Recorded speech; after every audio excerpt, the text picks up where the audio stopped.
Time. We have a jam-packed show for you today as there's 10 games on tap in the NHL. We're going to break down a handful of those games here. We've got myself, Carmine Bianco, the Prez, and Don Buster joining us. So a jam-packed show, and I can't wait to dive into it. Sides, totals, team totals, props, all kinds of good stuff. And don't forget, you can find all of us at WagerTalk.com.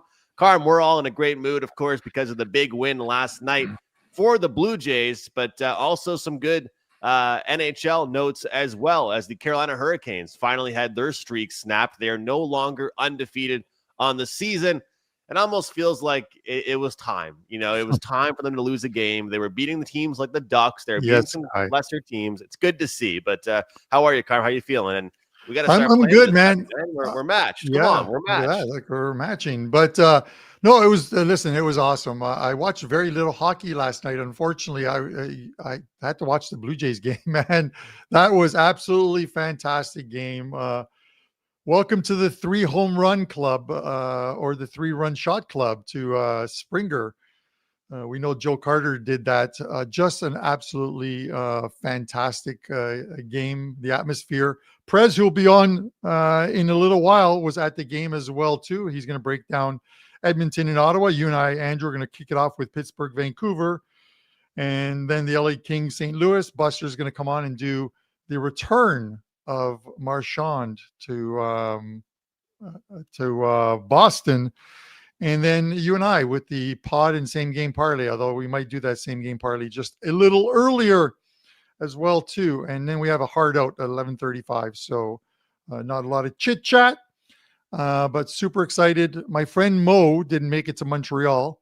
He went to the Blue Jays game instead. So momentum was at the Blue Jays game and not at the Montreal game. So kudos to you and your Habs for getting the job done. Andrew, let's look at this first one. Pittsburgh and Vancouver. This one's pretty much a pick 'em. Minus 112 on Pittsburgh, minus 108 on Vancouver. What are your thoughts on this one? Yeah, first and foremost, like looking at that WagerTalk live odds screen there, one thing that stood out to me right away looking at this one was that opening number of, close to minus 120 at some spots there. And then kind of seeing a shift overnight, a little bit of love coming in towards this Pittsburgh Penguins team, some respect in their regard. And, looking at this game here, you got two teams that should be feeling pretty good about themselves, right? Like you've got the Vancouver Canucks that were absolutely dominated by the St. Louis Blues.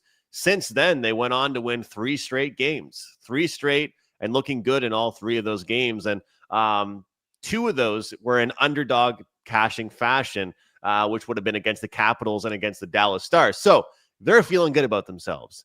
Then you've got the Pittsburgh Penguins. First game back after West Coast road trip. They should be feeling good about themselves as well. Coming off shutout wins against the Sharks, win against the Kings, and close game against the Ducks. Here's the deal, Carm. I'm gonna use your line from yesterday already because I think your good friend Mo is going to be in town in Pittsburgh tonight in the Steel City, because I think this is a game here for the Pittsburgh Penguins that they're going to be running on momentum. They're going to be running on the feeling that they're not bad yet. And anybody fading this Pittsburgh Penguins team this season hasn't gone well yet. But as you said to me before, Carm, once the wheels fall off, they're going to fall off for good. So I'm actually going to take this Pittsburgh Penguins team tonight on the money line here in this short spot. I'm going to follow the move. We saw a little bit of money coming in overnight on this Penguins team. They've got momentum. They're feeling good about themselves.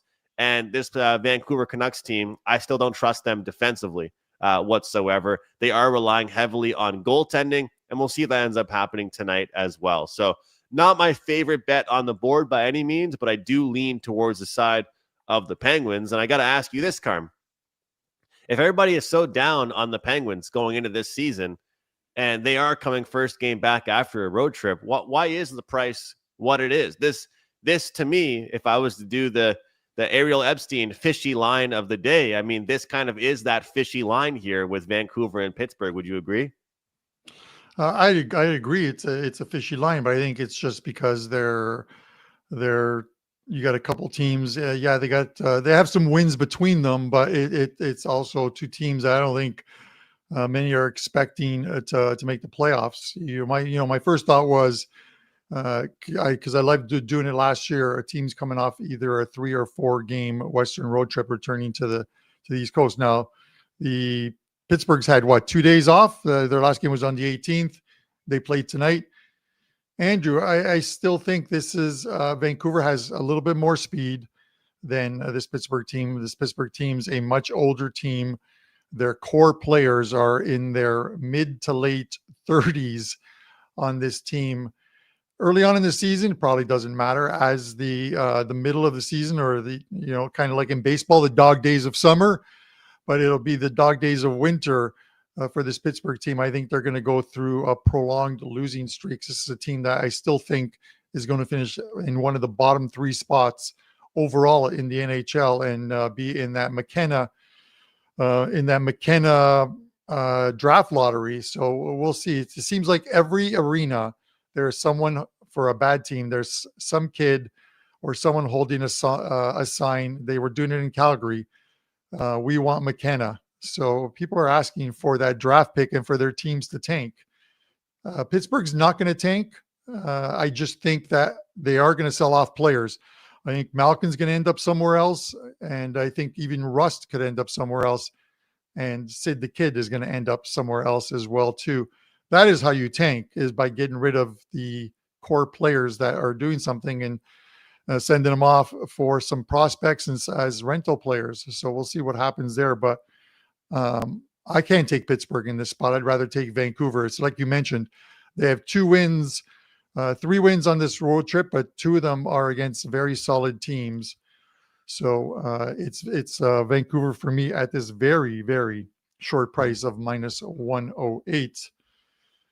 All right, we were talking about Blue Jays earlier. We got to bring him in. The Prez at the game yesterday. You brought them luck this time, because last week you went to watch both the Leafs. Was it both the Leafs and the Blue Jays? And they lost, yes. But Carm, I just want to stop the show here and go and rewind the tape. Andrew started off with how happy he is. And I'm a little confused. He's in Halifax, right? Where they cheer for the Halifax Habaneros. You know that the Blue Jays are Canada's team. No, they're not Canada's team. They're like for the record, Raptors. For all you people in Canada, they are not your team. We know how much you hate Toronto. I sit at poker tables all over Canada only to hear you people bitch about Toronto, how arrogant we are, how narcissistic we are, how we're the center of Canada. Why is he proving it right now? You all hate us. And Why now is he proving you want it? to celebrate with us? We don't need you. We don't want you. Go and cheer for the Habaneros. Can you guys just pause, rewind, and look at everything Prez just said, and then listen to everything he thinks we all think of him? And not me, dude. You think way worse of me. I'm a Toronto Jew. That might, hey, all of us on Tyrion, I'm only playing, brother. Come aboard. Come aboard. If you guys choked in Game 7, I might have never looked at a Maple Leafs, Blue Jays, Argos, Toronto FC game ever again. Okay, I got to address this, because this might be the worst thing anyone's ever said about me in my whole entire life. I don't know what I ever did to deserve this. I don't know. Anybody that's maybe under the age of 30 will understand this reference. And I'm very offended by this. Why does Andrew look like Randall from Recess? That might be the worst thing you could have ever said to me. So thanks for this comment. I appreciate you starting my day off with that. Holy shit. I'm not happy with that. So Prez, first you say I can't cheer for the Jays. Then this guy says that. That's a double whammy on me. Well, you know what, Andrew? I'm only playing with you because you could fully cheer for the Jays. I love having you on. I know they're Canada's team and everybody is welcome. It was a spectacular, incredible, amazing experience. I think that you'd find it cool, Prez, because during the Raptors run, it was incredible. Like, people in Halifax, again, which is like an hour and a half, 2-hour flight from Toronto, were at our downtown, our like quote unquote watching Times it all. Square. And there's a bunch of TVs set up, a huge projector, and we're running around the streets. It's not even our city. It's not even our city at all. So Okay, Dan's gonna bring this up. Yeah, that I can't believe you just brought that up, Dan. I look nothing like that bozo, and I am not a snitch like he is. So Dan, I can't believe. And then the kid says, "I'm sorry, I was drinking a lot last night." Yeah, calling me Randall from recess might be. Come on, at least call me TJ from recess. Don't call me Randall. I don't even know what any of Yes. these references are. So- I'm just too old, man. I'm an Listen, old okay. man. Before you, Lawrence, before you get to the Edmonton Ottawa game, Yeah. I'm not sure if you know, but I go back quite a while ago to with Springer.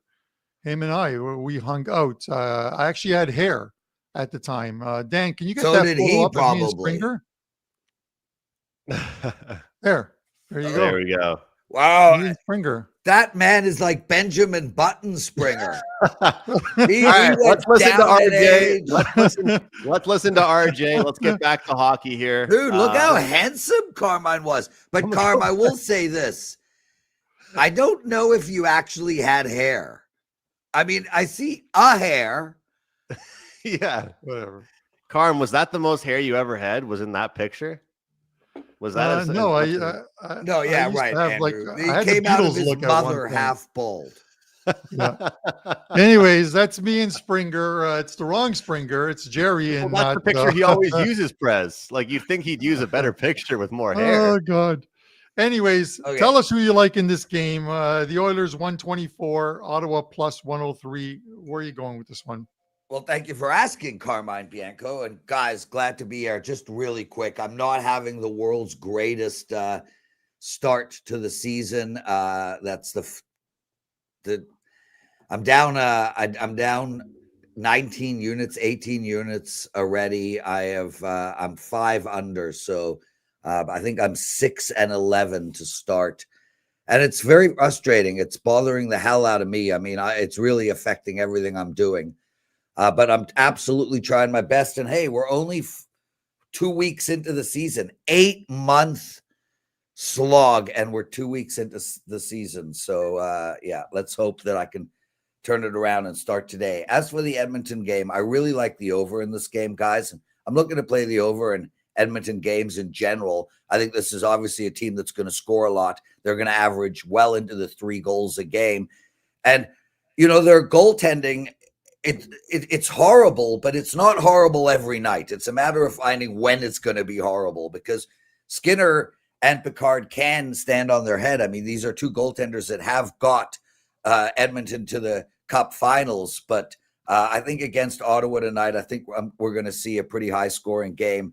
You know, Edmonton has lost 3 in a row, and we've seen this year after year after year with this Edmonton team. It absolutely makes no sense to me why this team can't come out flying. I mean, this is a team that's won. They started the season losing to Calgary. Calgary's only win. Now they lost to Detroit. They lost to New Jersey. They lost to the Islanders. They put up 18 shots against Ottawa. They need a get-right game, and they need one fast. They got to go out there. They got to put up some goals. And Ottawa's the right team to do it. If you take a look at this Ottawa team, they allowed 5-3, 8-4, 6-4. There's only one game under 4 goals. One game, and that was against Seattle. And they are scoring even without Brady. They just put up 4-4-4. So I think we're going to see a game with a lot of speed on the ice. There's a lot of youth on the ice. Both teams are struggling defensively, goaltending, and their system. And it's only a 6. So I like the over in this game, and I like it a lot, guys. I also like Edmonton here, too. And they're a really short number. I can't get there with Edmonton only because Ottawa has lost 4 of their last 5. And I don't want to sort of play into an Ottawa team that really came into the season with high expectations and planning on making the playoffs. I get that Brady is out, but this Ottawa team is better than a 1-4 record in their last 5. That's what's scaring me about playing the side. So we're going to go with over the total. All right. Anything to promote before we let you go? I know you have the best damn sports show or whatever it's called that you're taping shortly.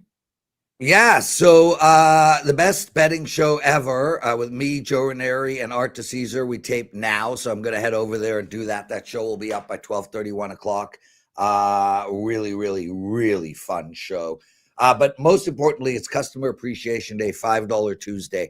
I started by telling you guys that I really struggled this NHL season so far, but I'm not concerned. And, you know, both Carmen and Andrew can attest to the fact that I've had some really bad puck luck along the way. I've got my first 4% play of the year in NHL up tonight, and it's a money line play. And I'm on a 20-6 run in these plays, a 7-1 run. These 4% money line plays are the strongest plays I have, and all my NHL money line plays to boot. 2.5 years over 62% in these plays. So this is a really, really strong play, the strongest play I've had all season. I'm obviously a really good NHL bettor. I've just, struggled at the beginning. Everything's going to be fine. The run starts today. I hope you guys join me. And Carmen, Andrew, thanks for having me, boys. And Andrew, go Jays, baby. Go Jays, Prez. I'm happy you were there, man. Great to see you. Had a good time. Thank you, guys. I appreciate it. All right, best of luck with your NHL all season long. And like you said, kick off tonight. Oh, one last thing. Andrew and I, we did pick up a bunch of those customers. Andrew, when does that promo expire? I think it still has a week to go. It started off slow, but we've been picking up more and more. So it's a great deal combo package, and it's 3 days. So I love that sample size price. 3 days, $59. And people get just a chance to get everything that you and I are releasing for a couple days. And, if you get it before a day like a Tuesday or a Thursday, it's a massive card. So chances are we're going to have more plays on those days. But we do so many 7 days, 30 days, full season deals. It's kind of cool to do a 3-day hockey deal. So get the Prez, and make sure you get his 4% play today as well. And don't forget to check out his show that he's doing every single day with Joe and Art. 3 different personalities, bringing all different things, and it's a really great show. So check it out, guys. Make sure you're watching. And also, they're throwing in a parlay there on that show, Carm. Who knew they were going to do a parlay on that one? Speaking of which, I got a parlay for us here. Yesterday, first day of doing the same game parlay. You guys in the chat were super excited about it. And Carm, it hit in the funniest fashion. We got a void. It went 3 for 4, but one guy never started, so it gets voided. If the player never ended up playing on the team that day, of course. So we hit the same game parlay. It got dropped down to like plus 225 or plus 250 or something like that, but it cashed. And today, we're not combining 2 games. We're just going to use 1 game. And here it is right here. Very, very simple. Very simple. We've got Connor McDavid to get his very first goal of the season. We've got Leon Draisaitl to get 1+ point, and Andrew Mangiapane to get 1+ point. What do all these guys have in common? We talked about this on the show yesterday. All of these players play on the top line.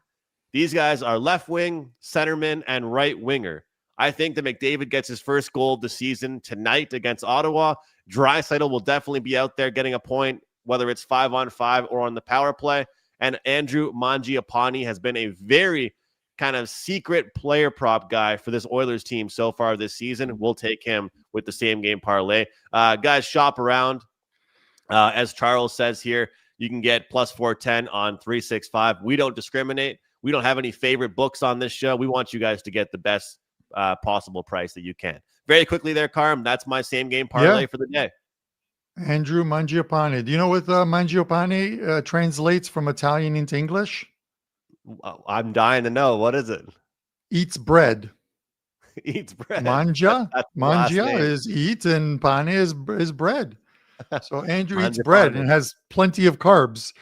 So while you're loading up on carbs, let's talk about the LA Kings and the St. Louis Blues. The Blues minus 133 tonight. The LA Kings plus 109. Where are you going with this one, Andrew? Carm, this is kind of a weird game here because this LA Kings team, some people think that they're underachieving, and they certainly are, but I think their coaching staff is just letting them down. This is a team that right now just is not playing good defensively, and when a team's not playing well defensively, I don't really want to step in front of it. sometimes I try and find a way to say, oh, this team is off a poor defensive effort. They're going to bounce back. They're going to play well defensively. They're going to shut this team down. I just don't really see that in this particular scenario. And even though we have a St. Louis Blues team that's pretty good defensively here, Carm, I think this is going to be an all gas, no breaks type of game for the LA Kings. I like the over in this one. We're getting a 5.5. The St. Louis Blues are playing a lot better hockey over the last couple games here for them. And, what's funny is they lost that 5-0. I think it was 5-0 game, Carm, to the Minnesota Wild, first game of the year. And since then, they've been able to put goals up on the board. They've been a little bit more productive. But they do rely on goaltending, and they do have some lower scoring games. But I think this is going to be about as desperate of a game we see from the LA Kings. And unfortunately for them, I just don't think that they have it in them to win a game 2-1 or 3-1. They gave up 3 goals in a heartbeat against the Hurricanes. They came back, tied it up 3-3, lost in overtime. This team's going to have to be a team that puts up goals on the board if they want to find the win column. So I lean towards the road team with this Kings team, but I like the over even more here. What about you? I'm not going to touch the total, Andrew. And to answer Los Kids 82 question, is Carm done fading the Penguins? No, I am not done fading the Penguins, and we'll do it all year long in the right spots, because I want to see the Penguins end up with McKenna. So with that said, Andrew, getting back to this one here, St. Louis was so good last year towards the end of the season and even in the playoffs playing at home. And then they start off with a 5-0 loss. And then the Chicago Blackhawks pump 8 by them and they lose 8-3. They bounce back with a very good game next time out. They're back in the win column at home, and they're so tough to beat. I think the problem with the Kings right now, Andrew, and we've seen it with teams that struggle early on in the season, is when you get some injuries. Obviously, it is Forsberg in goal picking up the bulk of the action with Comfer injured. You got Kopitar out of the lineup. You have an energy guy and a guy in the dressing room like Corey Perry out of the lineup as well too. When the team gets healthy, I think they'll be good. But I think right now it starts from the goalie out, and when you don't have your number one goalie in there, it's going to hurt. Forsberg's either feast or famine, it seems. Sometimes you get enough pucks on him, you are going to score. So I just don't have confidence. I think you'd have to give me a lot more than plus 109 on the Kings to want to take them in this spot. It doesn't mean that they can't win tonight. I'm just saying the upside isn't there for me to get plus 109 on this team. You give me like plus 125 on the Kings, I would hold my nose and take the Kings there and hope that Forsberg has a good game. But I've been burnt by this goalie a couple times. He's the expected starter tonight. In the battle of the goaltenders, you'd have to think, who would you rather have, Binnington at home or Forsberg on the road? And I'm pretty sure it's Binnington. So, Karma, I was looking down on my phone, shaking my head when I got popped on screen there. I've got some friends that are trying to get Blue Jays tickets right now, and somebody thought they were in a queue and they were at $1,400, and the second they went to pay, the ticket they thought they had for $1,400 was $2,400 for one ticket. So it's getting crazy. It's up to like $2,500 cheapest ticket right now, $4,000. So I apologize for getting caught on screen being on my phone, but I was shaking my head at these prices people are seeing right now. It's nuts. I just thought you were shaking your head at my pick, but it's okay. It's fine. We know it's. I need to bring the energy because some guy says that I put him to sleep. I could put him to sleep with the sleeper hold. That's what they used to do back in the day in wrestling. I remember wrestling from the 80s. The half Nelson and the full Nelson, you could put a guy to sleep with one of those ones, but I digress. Speaking of sleep, let's bring in Don Buster. Buster, where are you? Are you saying it's sleep because it's almost time for his afternoon nap or what? He's got the warm milk right now on the stove right now in the little thing. Once he's done this performance, he's gonna or this breakdown of the Bruins and Panthers, he's going to have a glass of warm milk and go lie down on the couch. You got a good game today, Buster, to talk so- about here. Good game to mention, man. How are you? I'm good, guys. I'm good. Carmine, wasn't your name the Big Ragu? And you used to do the circuit. I could have swore I seen you in one of these small arenas when I was younger, like way younger, because you were wrestling way back then. So wasn't it the Big Ragu? Yeah, the Big Ragu, because back in school, Laverne and Shirley was the show that was on TV, like Happy Days, and the guy Carmine Ragusa, the Big Ragu. He had the jacket that said the Big Ragu. So my friends started naming that. And then when I went to work at the Fan, they're like, "We like the name Big Ragu. We're just going to keep that and call you the Big Ragu." I'm like, "Okay, whatever. I'm fine with it." But okay, guys, I'll break this down. Then don't want to get into that whole conversation. minus 157 on the Panthers, plus 129 on the Boston Bruins at home. A home dog. Marchand returning home to pester. I'm pretty sure they're going to put some kind of a tribute together for him on the screen for this one. I'm positive they do. He's meant a lot to that team and has done a lot for that team. So it should be good. But tell me where you're going with this one, Buster. Yeah, these teams both come in limping into this game, don't they? They both have lost 4 straight games. Now, there's no doubt to me, just even mentioned that Marchand thing, this situation screams the Stanley Cup champions. Boston comes home from a 3-game Western road trip, and this is also going to be their 3rd game in 4 nights. Now, maybe a little easier to do that kind of stuff earlier in the year for these teams, but this is just a brutal, brutal spot for the Bruins. There's no doubt about that. Now, this is going to be the last game of a 5-game road trip for the Florida Panthers, and they've lost all 4 games on the road. Really not sure what we're doing here in Florida. Like they had played well right at first, but they are having trouble scoring goals. We do, though, actually like the Panthers here. There's only one big problem. Carmine, you mentioned at the beginning, 157, I saw 160 favorite, and I just have a real hard time laying that kind of number here, even though the situation is very good for Florida. It's just a big number to lay on the road.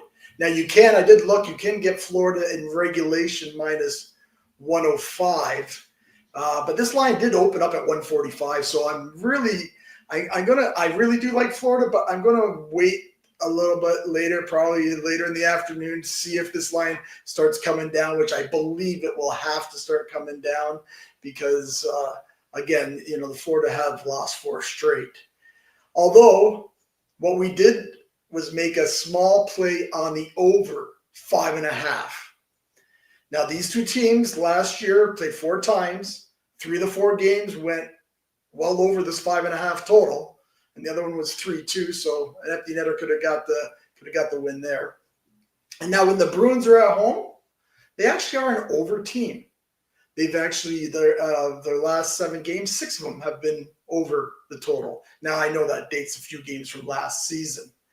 Now both these teams have struggled scoring goals. I mentioned it earlier. There's no doubt about that. It has been a struggle. But with Boston just coming back, this situation, I think, helps the over as well because they get home, kiss the kids, family, take them to the park, do all that kind of stuff. And then within 24 hours, 48 hours, they've got to be back on the ice playing this game. So I'm not sure how much defense is going to be involved here. Now, with Florida playing, this is the last game, as I mentioned, of the 5-game road trip. Florida has only scored 3 goals. 3 goals in their last 3 games. 3 goals. And they were shut out in that last game against Buffalo. And one of the angles we like using, I know you guys look at it as well, is the angle of good teams, decent teams, which Florida may or may not still be. I believe they really are a good team. Once they're shut out, I like playing the team, which I do like Florida tonight, or the over, because they're going to get some goals. Now, one key thing here for Florida, also that helps them, is that they've had 2 days off waiting for this game. I've got to believe Paul Maurice is saying, you know what, enough of this bullshit with not being able to score. We've got a ton of guys that can put the puck in the net. We need to open it up a little offensively here for this last road game. And I like that because of the situation. I know they haven't been scoring. I think you see a game just like a couple of weeks ago, there was a game, Buffalo and Ottawa. They had the total way low, I thought, and it ended up being 8-4 because those teams hadn't been scoring at the time. I like the over. We've already bet the over. Just a small play on the over. I do like Florida. I will be taking maybe a look at that and putting that out later for clients, depending on where that line goes. Buster, I like that one as well, and I think that there's going to be some goals here. There's going to be some desperation, and I love that theory. And the funny thing is, it's only been a small sample size off the shutout theory so far, and a lot of it's been the Rangers. And unfortunately, they lost that over theory twice, first period and full game, because they just weren't scoring at all, no matter what.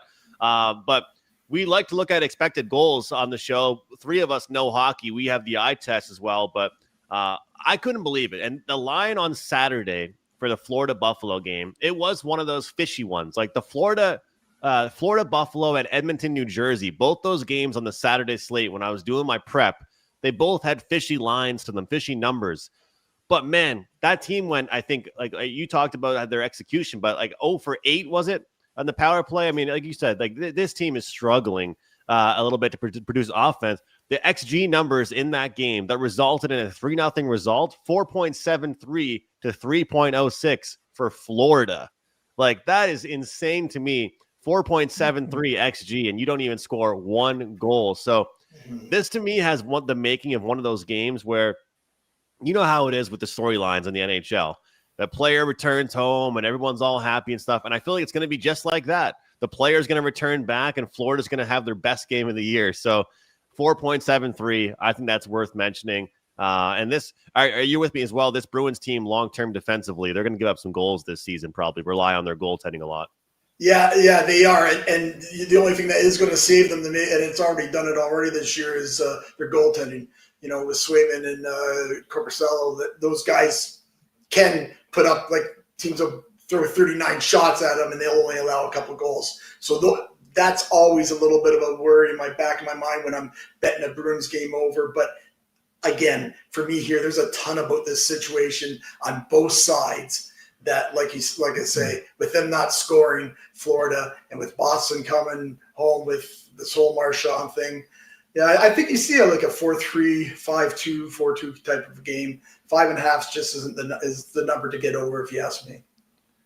Yeah, Andrew, is like this 3-game road trip that they had on the West Coast, and this is tossing out one quick little dart is I'm taking Pasta to get a goal tonight. He's like plus 125 over at DK.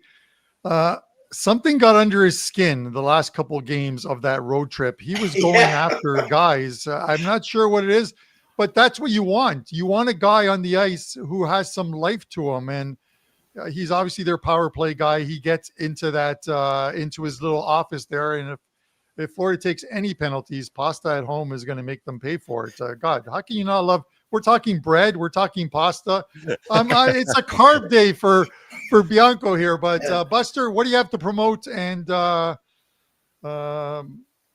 any play for $5 Tuesdays tonight? Yeah, and I'm just going to make a quick comment on that. The reason why Pasta's doing that is because he's a winner and he's a competitor, and guys like that they just hate to lose. So that's why you see that kind of stuff from him. Because he can't believe they hate to lose. So you're going to see a lot more of that until they get back on a winning streak. So anyways, yeah, it's as you guys have been mentioning, it's $5 Tuesday today. And you can get, we have a 4% NHL best bet up for only $5. So go over to the site and grab that. And while you're there, we have that great NHL hockey deal. $99 for 2 weeks of all of our NHL, which includes 5% releases for the next 2 weeks. You can get it for only $99, and you'll want to grab it now because that deal will expire at midnight tonight. So $99 for all our plays for 2 weeks. So grab in NHL, of course. So grab that, and as always, thank you guys. I appreciate you having me on and breaking down a game here. Good to see you, Buster. So, Andrew, we're going to have a contest next week. Name the color of Buster's shirt. 3 straight appearances, 3 straight red shirts he's worn. He's loving those red shirts. But anyways, with that said, guys, the pod returns. I have a play for tonight on the pod. There's also a free play up on the site. And I'm sure my good friend Wash Redskins is going to like this one. Okay, because I am taking the Washington Capitals on the puck line, -1.5. It's even money. And that's 200 on them at -1.5. They're coming off a 4-3 loss at home to Vancouver, and that ended like a 4-game win streak for them. But they're getting a Seattle Kraken team that was in action yesterday. They looked lethargic. They just had no jump to them, and that's probably from 4 straight OT games that they've played on this. It's the second of a back-to-back for them. It's their 3rd in 4 nights. I think this is the spot for for Washington to get back in to the win column tonight, Andrew, and do it by multiple goals. Washington did beat Seattle in both games last year. They won in Seattle 3-0 and at home 4-2. So let's hope for another multi-goal win and a pod play, because I don't want to go below that 5K. I want to start building that up. It's a slow roll, Carm. Build that bankroll up, and I love it. It's like you say someone's name and they pop up out of nowhere. He says, "Let's cash, Carm." There he is, right there. He's ready. So you can always count on Wash Redskin for loving that play. Good luck to you on the Capitals, Carm.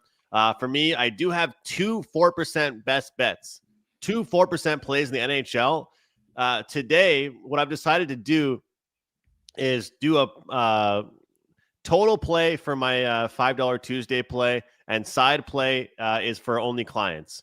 The best thing to do, though, guys, for me, and the deal that I still currently have available is the NHL 25% off a 30-day NHL pass. Yesterday we cashed Wild plus 125. Was a fantastic price. We cashed in the prop market. The free plays went well. We hit the same game parlay on the show yesterday. I know we talk about the $5 Tuesday picks and the daily picks, but if you guys want to get on board with me, the best really way to do it right now is this deal. NHL 25 will take 25% off a 30-day NHL pass. And I know you guys love the 5% plays and the big plays that people hype up, but when it ultimately comes down to it, it's about the longevity, and it's about, week by week, month by month. And that's my goal here this season for you guys, to scrape profit every single week for you, and we can cash tickets. And so today with 10 games, I don't see why buying one play would be a good idea when you can buy this package and get all of the plays. I'm going to have a handful of props, sides, totals, all kinds of good stuff. So NHL 25, guys, sign up. Never an obligation, but WT.buzz/AM. That's where you can go to get my great deal. Carm, back over to you. All right, one play up for me thus far in the NHL for the part of, because all the $5 plays are single plays. They're not packages. They're single plays. I have one best bet up for tonight. And then I'm going to have some NHL client plays as well, too. So if you are an NHL subscriber, you'll get them to your email likely in the next half hour. A couple plays up in Champions League today and a couple plays up for tomorrow. Some great football action from Europe, and hopefully we can cash a few tickets along the way. So I'm looking forward to it. Promo up in our deal section, the rest of the NHL season and the playoffs, and the rest of the NFL season and playoffs. No coupon needed. You can find that over in the deal section or on my page. That's it, guys. Tomorrow it is just Andrew and I on a smaller card, and then on Thursday, Brian Leonard will join us and we'll break down some games. The 6 and 60 returns on Friday as well, too. So I know you guys love that feature, and I'm hoping to get some swag in soon. So for myself, Andrew McInnes, and our two guests, Lawrence and Buster. Guys, thanks for tuning in. Drop a comment in the comments section below. And of course, hit that subscribe button. Good luck tonight, and we'll see you on Wednesday morning.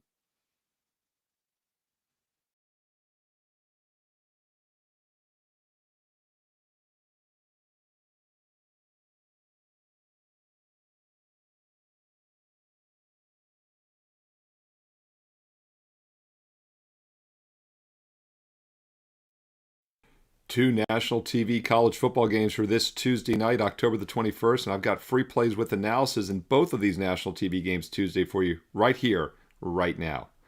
Hi, this is Steve Merrill, WagerTalk.com, right back here on WagerTalk TV. And you know, last week I gave you free play videos on all 10 weeknight college football games. And look, these are some ugly games, but ugly teams need love too. Ugly games need love too, and they cast just as green as the big boys on Saturday. And I like the fact that they split these Sun Belt and Conference USA games during the week, so we have a little bit of a spotlight on them. I'm going to break down these games for you each and every week here if you're finding it useful. Thumbs up, like, comment below. Just a quick reminder, these aren't always strong best bets, but I want to give you my leaning games, let you know which way I would play them for those of you doing your own handicapping. And interesting situation in the two games for this Tuesday night to start off week number 9 here, believe it or not, week 9 in college football. And by the way, the NBA starts tonight on Tuesday as well.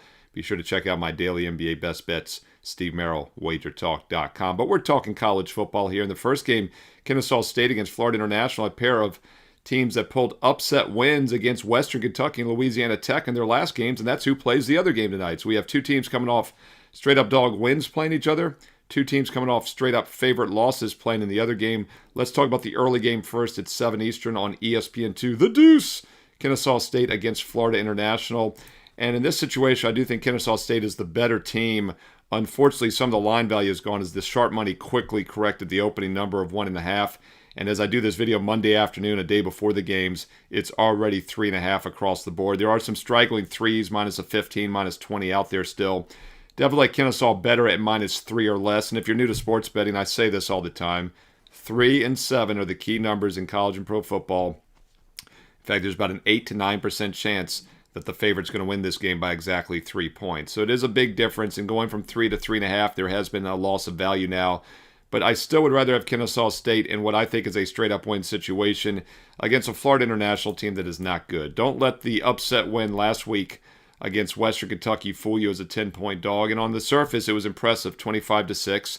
They ran and threw for over 200 yards each, but they also had a 3-0 turnover edge, which made that score a little bit more misleading.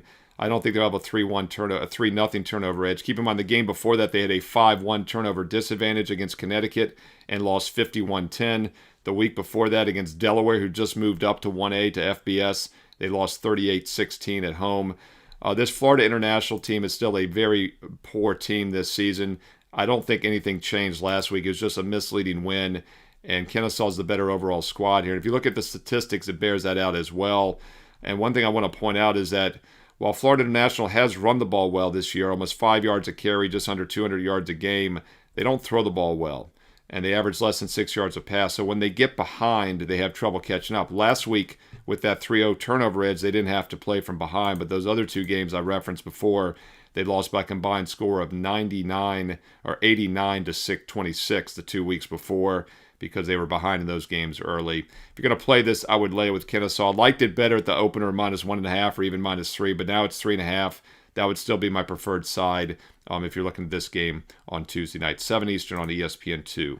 The other game at 7:30 Eastern is on CBS Sports Network, and that is Western Kentucky against Louisiana Tech at Louisiana Tech. As I mentioned, Western Kentucky lost as a 10-point home favorite last Tuesday night, a week ago, at home against Florida International. Well, Western Kentucky also had Louisiana Tech also had a bad outing in their most recent game, as they were a 4.5-point road favorite at Kennesaw State 2 Saturdays ago and lost 35-7. They also had a turnover disadvantage. Western Kentucky 3-0. Louisiana Tech had a 2-0 disadvantage. So not a surprise that the turnovers of the two losing favorites was 5-0 to the underdog. But the difference in this game is that I just think Western Kentucky is vastly overrated all season. And you look at their strong start this year, their 5-1 straight-up start was phony. And I don't necessarily think Florida International exposed them last week. But the fact that Florida International, as I mentioned earlier, ran and threw for over 200-plus yards on both ways, over 40 yards of total offense, is alarming because that Panther attack was not doing anything all season until that game. So I think that shows how vastly overrated Western Kentucky's 5-1 start probably was. And then if you dig into the matchup, I like Louisiana Tech in this game, and there's a few reasons why. First of all, if you look at the matchup here, there's Western Kentucky's run defense has been really bad this year, giving up over 200 yards a game. Despite winning a lot of games, they still have given up over 200 yards, over 5.5 yards per carry. Really bad numbers. Their pass defense, though, has been solid, giving up just 6.1 yards per pass. The thing is, Louisiana Tech is more of a run-based offense. In fact, on the season, they run the ball nearly 41 times per game, only throw the ball about 25 times. Haven't been an impressive running team at just 3.5 yards per carry, and that has really hurt their yards per play overall at 4.8. But in this game, I think they'll have success. As I mentioned, a weak Florida International rush attack got over 200 yards last week. Louisiana Tech, I think, can establish the running game maybe for the first time all season and really do it throughout, something they have struggled to do at times, even though they want to run the ball. They're a run-based offense.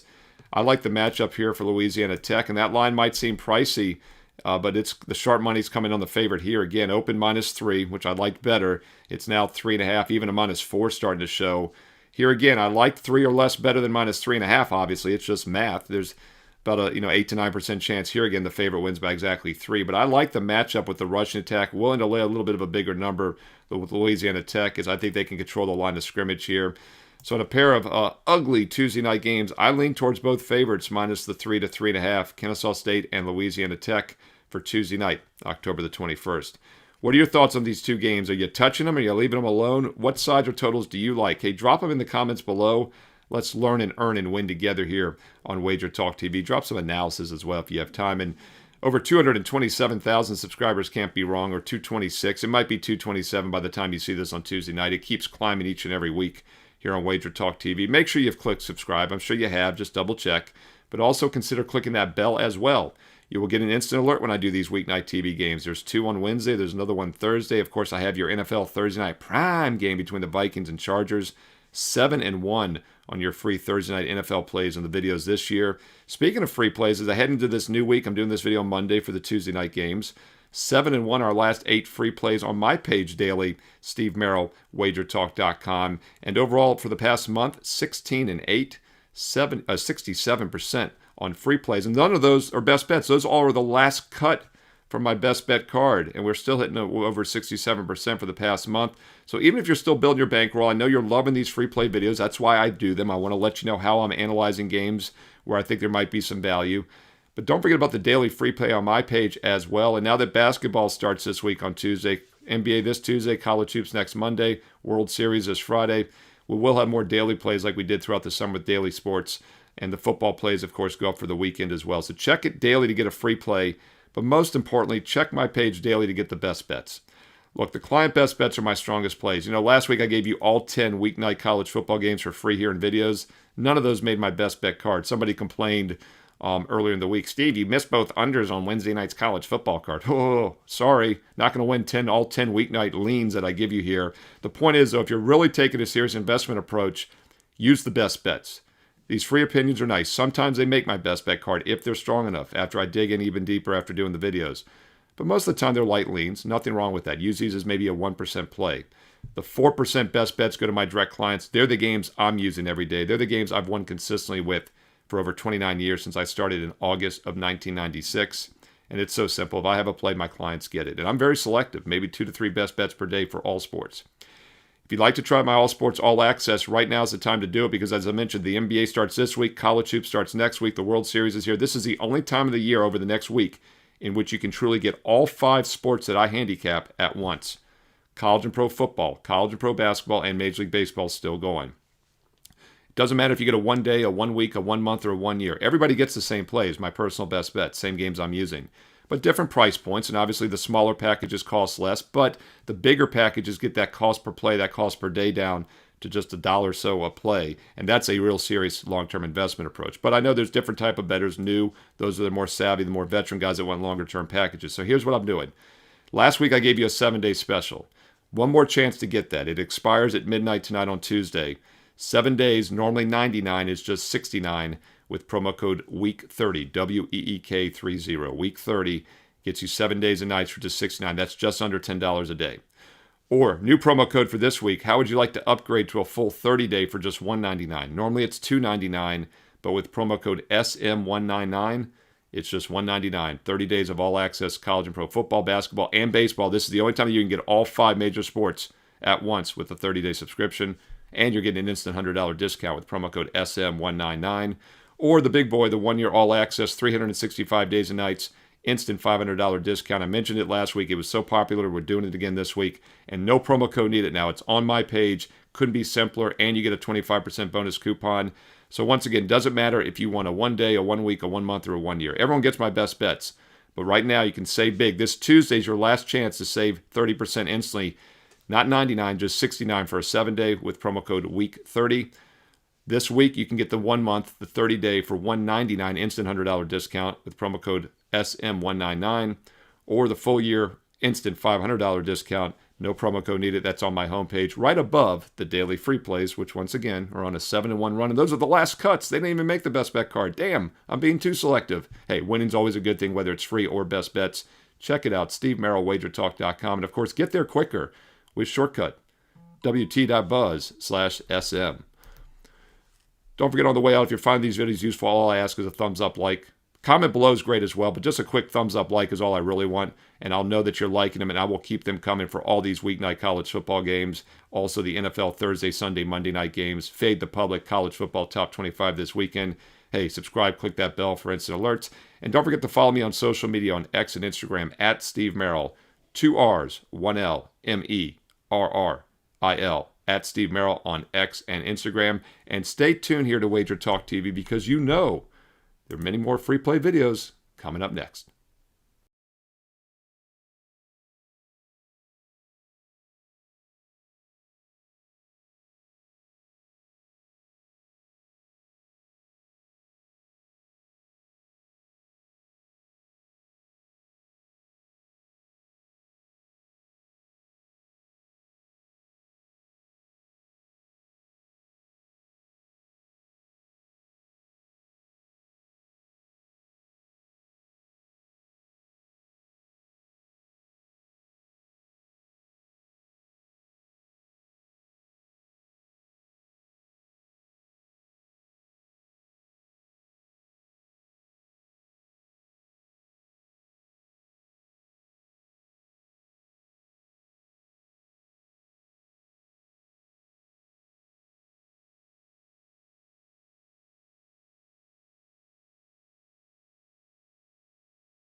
I'm putting my 7-1, 88% Thursday night free play NFL record on the line. Free play Vikings and Chargers coming up on Prime right here, right now. Hi, this is Steve Merrill, WagerTalk.com, right back here on Wager Talk TV. And as I said, free play Thursday night NFL videos have now gone 7-1 this season. I, of course, gave you a side and a total back in week 2, so we're 7-1 overall this year on Thursday Night Football. And don't forget, last year in the Prime games, I hit over 70% for free here as well. So we'll try to keep it going, but a lot of uncertainty with this Vikings-Chargers game. And of course, I'm doing this video on Monday, nice and early for you, because I always want to get them up nice and early because I love the views, I love the support here on Wager Talk TV. And by the way, if you're liking these free play videos, all I ask is a quick thumbs up like while you're watching. Click that thumbs up like. Thank you so much. And let's break down this game on Thursday night, Inglewood, California, SoFi Stadium, Vikings, Chargers. And as we look Monday afternoon, this line is sitting on that key number of -3. We do see -3, minus $1.15. So it looks like maybe it'll hit that 3.5. If you like the Vikings, I would wait. You might get a 3.5 by kickoff, but I prefer to be on the Chargers in this game for a few reasons. First of all, uncertainty at quarterback for the Vikings. As I do this video early in the week on Monday, it is questionable if second-year, really rookie, J.J. McCarthy can come back. He played 1 quarter in the preseason last year and then missed the whole season.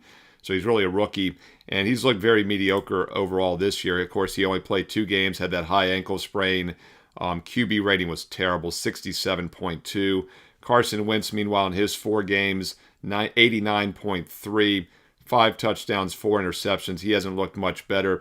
2 mediocre quarterbacks here, so I do think the Chargers have a big quarterback edge with Justin Herbert, one of the best in the league. The problem, though, for the Chargers is the offensive line. They have been banged up this season. And Joe Alt, first-round draft pick out of Notre Dame last year, the 6'9", 322-pound left tackle. It has been night and day when he's not in the lineup. He's only 22 years old, left Notre Dame early, phenom there at left tackle. And since he got hurt back in that fourth week against the Giants, there's been a noticeable difference in pass protection for the Chargers. But what's interesting is the Chargers have started to run the ball more. And you would think, well, missing your stud left tackle hurts you running. Well, it actually hurts you passing more because that's the blind side.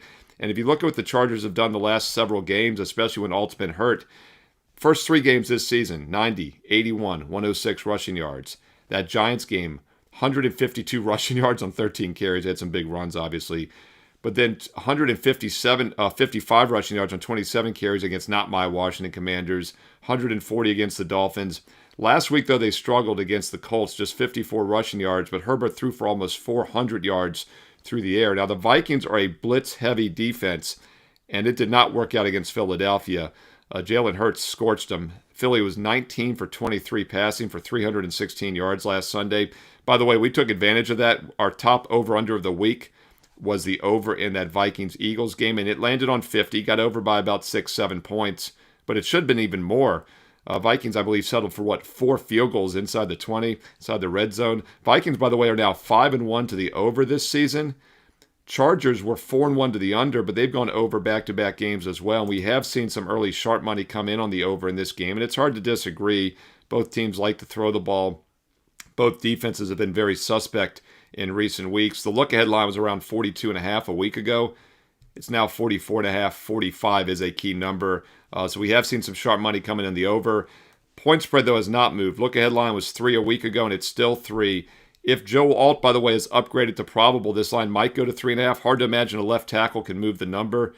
But I do like the Chargers in this game at -3 or less, and I like it more if Alt returns. He is listed as questionable early in the week here on Monday. And, of course, we don't have certainty on who the quarterback's going to be for the Vikings. It's going to be either McCarthy coming back or Wentz. I actually, if you like the Chargers, I'd rather see your quote-unquote starting quarterback, McCarthy, come back. I'm not a believer in him, and this is a tough situation on the short week. And we talk about this a lot in the Thursday night games. It's one of the reasons I've done extremely well the last couple of years, giving you free plays in this game, because we have a very simple strategy. The short week, the short prep week, favors the home team because Minnesota has to travel. They lose a day basically because of travel. But I think even more importantly, it favors the better team.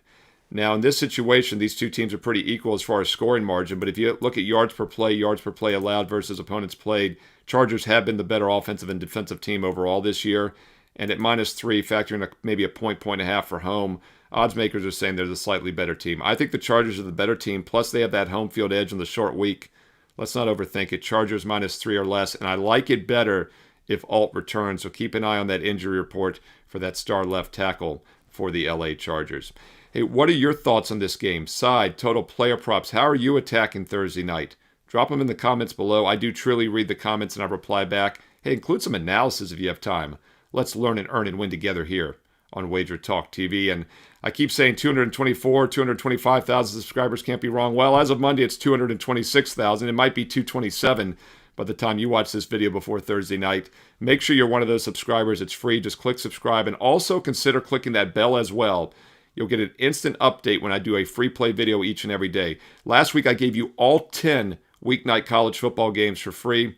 I give you the Thursday night, Sunday night, Monday night football games for free every week. As I mentioned, these Thursday night games are 7-1, 88% this season. How are you not liking that? If you are, thumbs up, like, and comment below. But also, when you click that bell and you subscribe, you get an instant alert. You also know when my top 25 college football video is ready for Saturday, and my NFL Fade the Public video is ready for this Sunday. Only the second time in 7 weeks, by the way, that the public won this past week on Sunday. We'll see if they give it back this week in Week 8. And by the way, if you're in a fantasy league, 6 teams have their byes this week, the heaviest bye week of the season. So it's a shorter card. We have none of those London games. And oh, by the way, that's something else I wanted to point out. Another reason I like the Chargers in this game.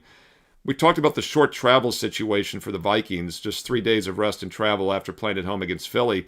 But I think it's even rougher in this situation because they had to play back-to-back European games. Keep in mind, they played Dublin, Ireland, Pittsburgh back the last week of September, and then they stayed overseas and played in London against Cleveland. Did get their bye week. Came back at home against Philly, but now they're traveling again. And by the way, Akers, the running back for Minnesota, Cam Akers, threw a touchdown in that Pittsburgh game in Dublin. He has the best QB rating. Win some bar bets this week. Who's the best quarterback of the Vikings? Cam Akers. 3 games played, 1 pass attempt, 1 completion for a touchdown, a perfect 158.3 QB rating. Hey, you can owe me later when you win some bar bets with the Cam Akers as the best Minnesota quarterback. Doesn't matter if it's Wentz or McCarthy on Thursday. Put Cam Akers under center. But this is a tough scheduling spot for the Vikings on 3 days. And then on top of that, they had the 2 European games. What are your thoughts? Comment below. Does that make a difference here on Thursday Night Football? By the way, if you want my personal best bets each and every week, keep in mind one way to get them, and that's as a direct client at WagerTalk.com. I talked about how I did those 10 college football weeknight games. Those are some ugly Sun Belt Conference USA games. None of those games made my best bet card, but I always want to let you know which way I'm leaning, give you some analysis, some thoughts like that travel situation of the Vikings, because I know many of you are doing your own handicap and you're still building your bankroll.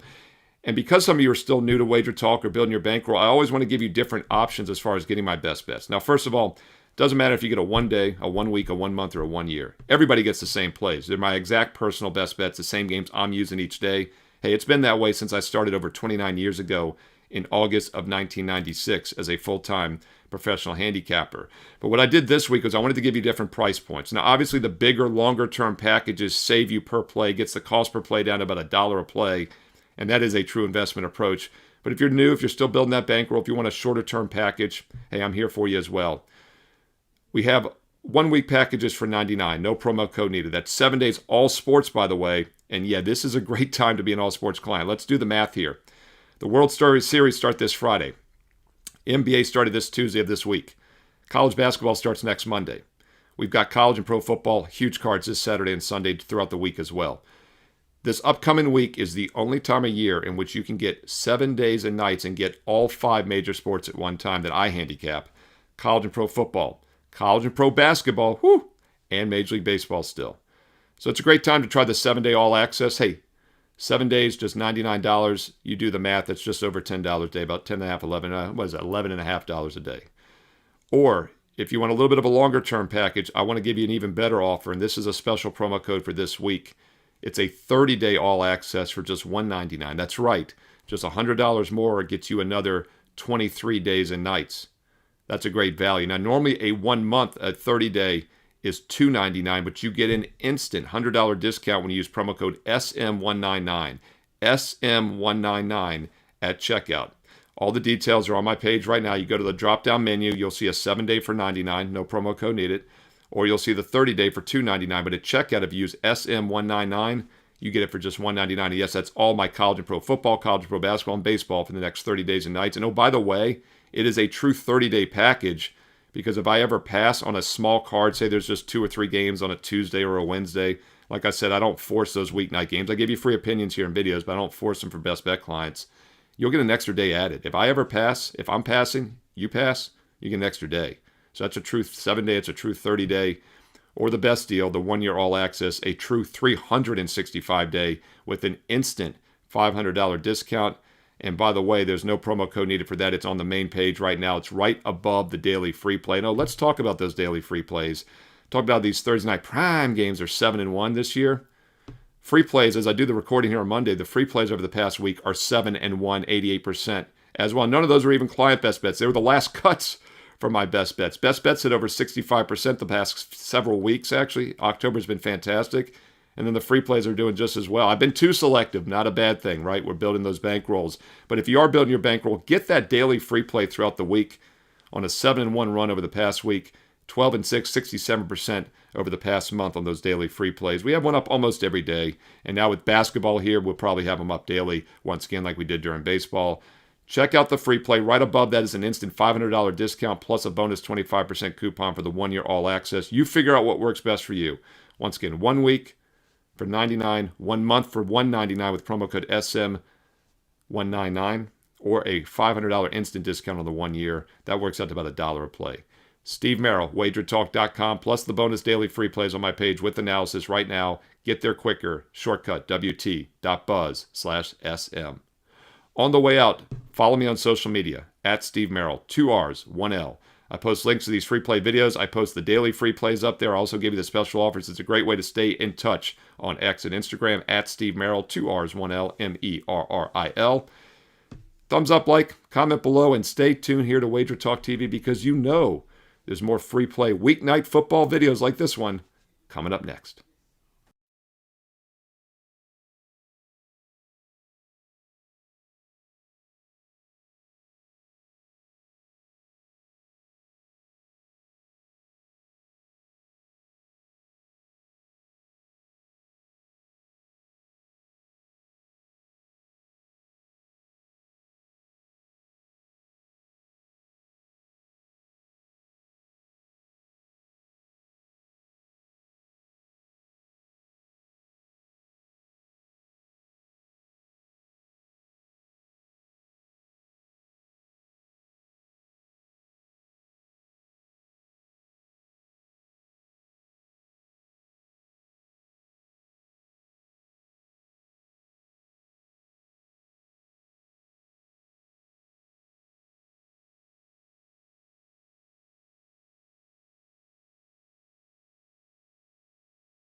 I'm putting my 7-1, 88% Thursday night free play NFL record on the line. Free play Vikings and Chargers coming All right, up on welcome Prime into Kelly right and here, Crack. right I'm now. Kelly in Vegas. Hi. Bill Krackomberger sitting across from me here. And every single Monday, we just hang out. We answer some of your betting questions. We just kind of BS about the industry.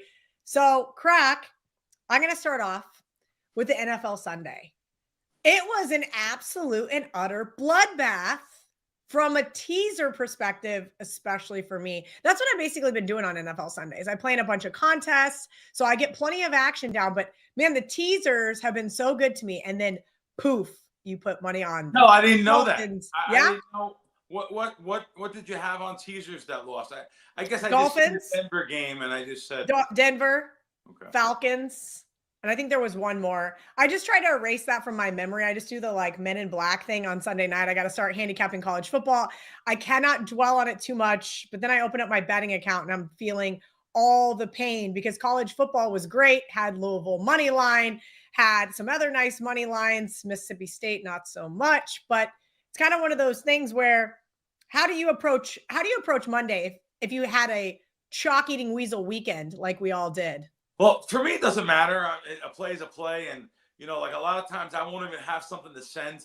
And I know customers get mad and stuff, but I'm just not going to force nothing to send. Now, just what happens tonight, I do have some stuff. But, you know, you have multiple play. You have a Game 7, Toronto, Seattle. You have 2 Monday Night Football games.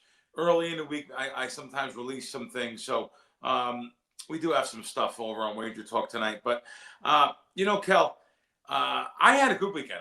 Yesterday I was 8-2. Wow. I had a good Okay. week. Yeah, I had a good week. College wasn't that good, but I mean, I still had a nice winning week this week. And it's the player props too. Yesterday, player props, and I just said it on Andy's show. Customers want sides, so I've listened. I've had the best info in the world, by the way, on sides. So. But the best info is still going to maybe win 55%, which is a nice profit for the year.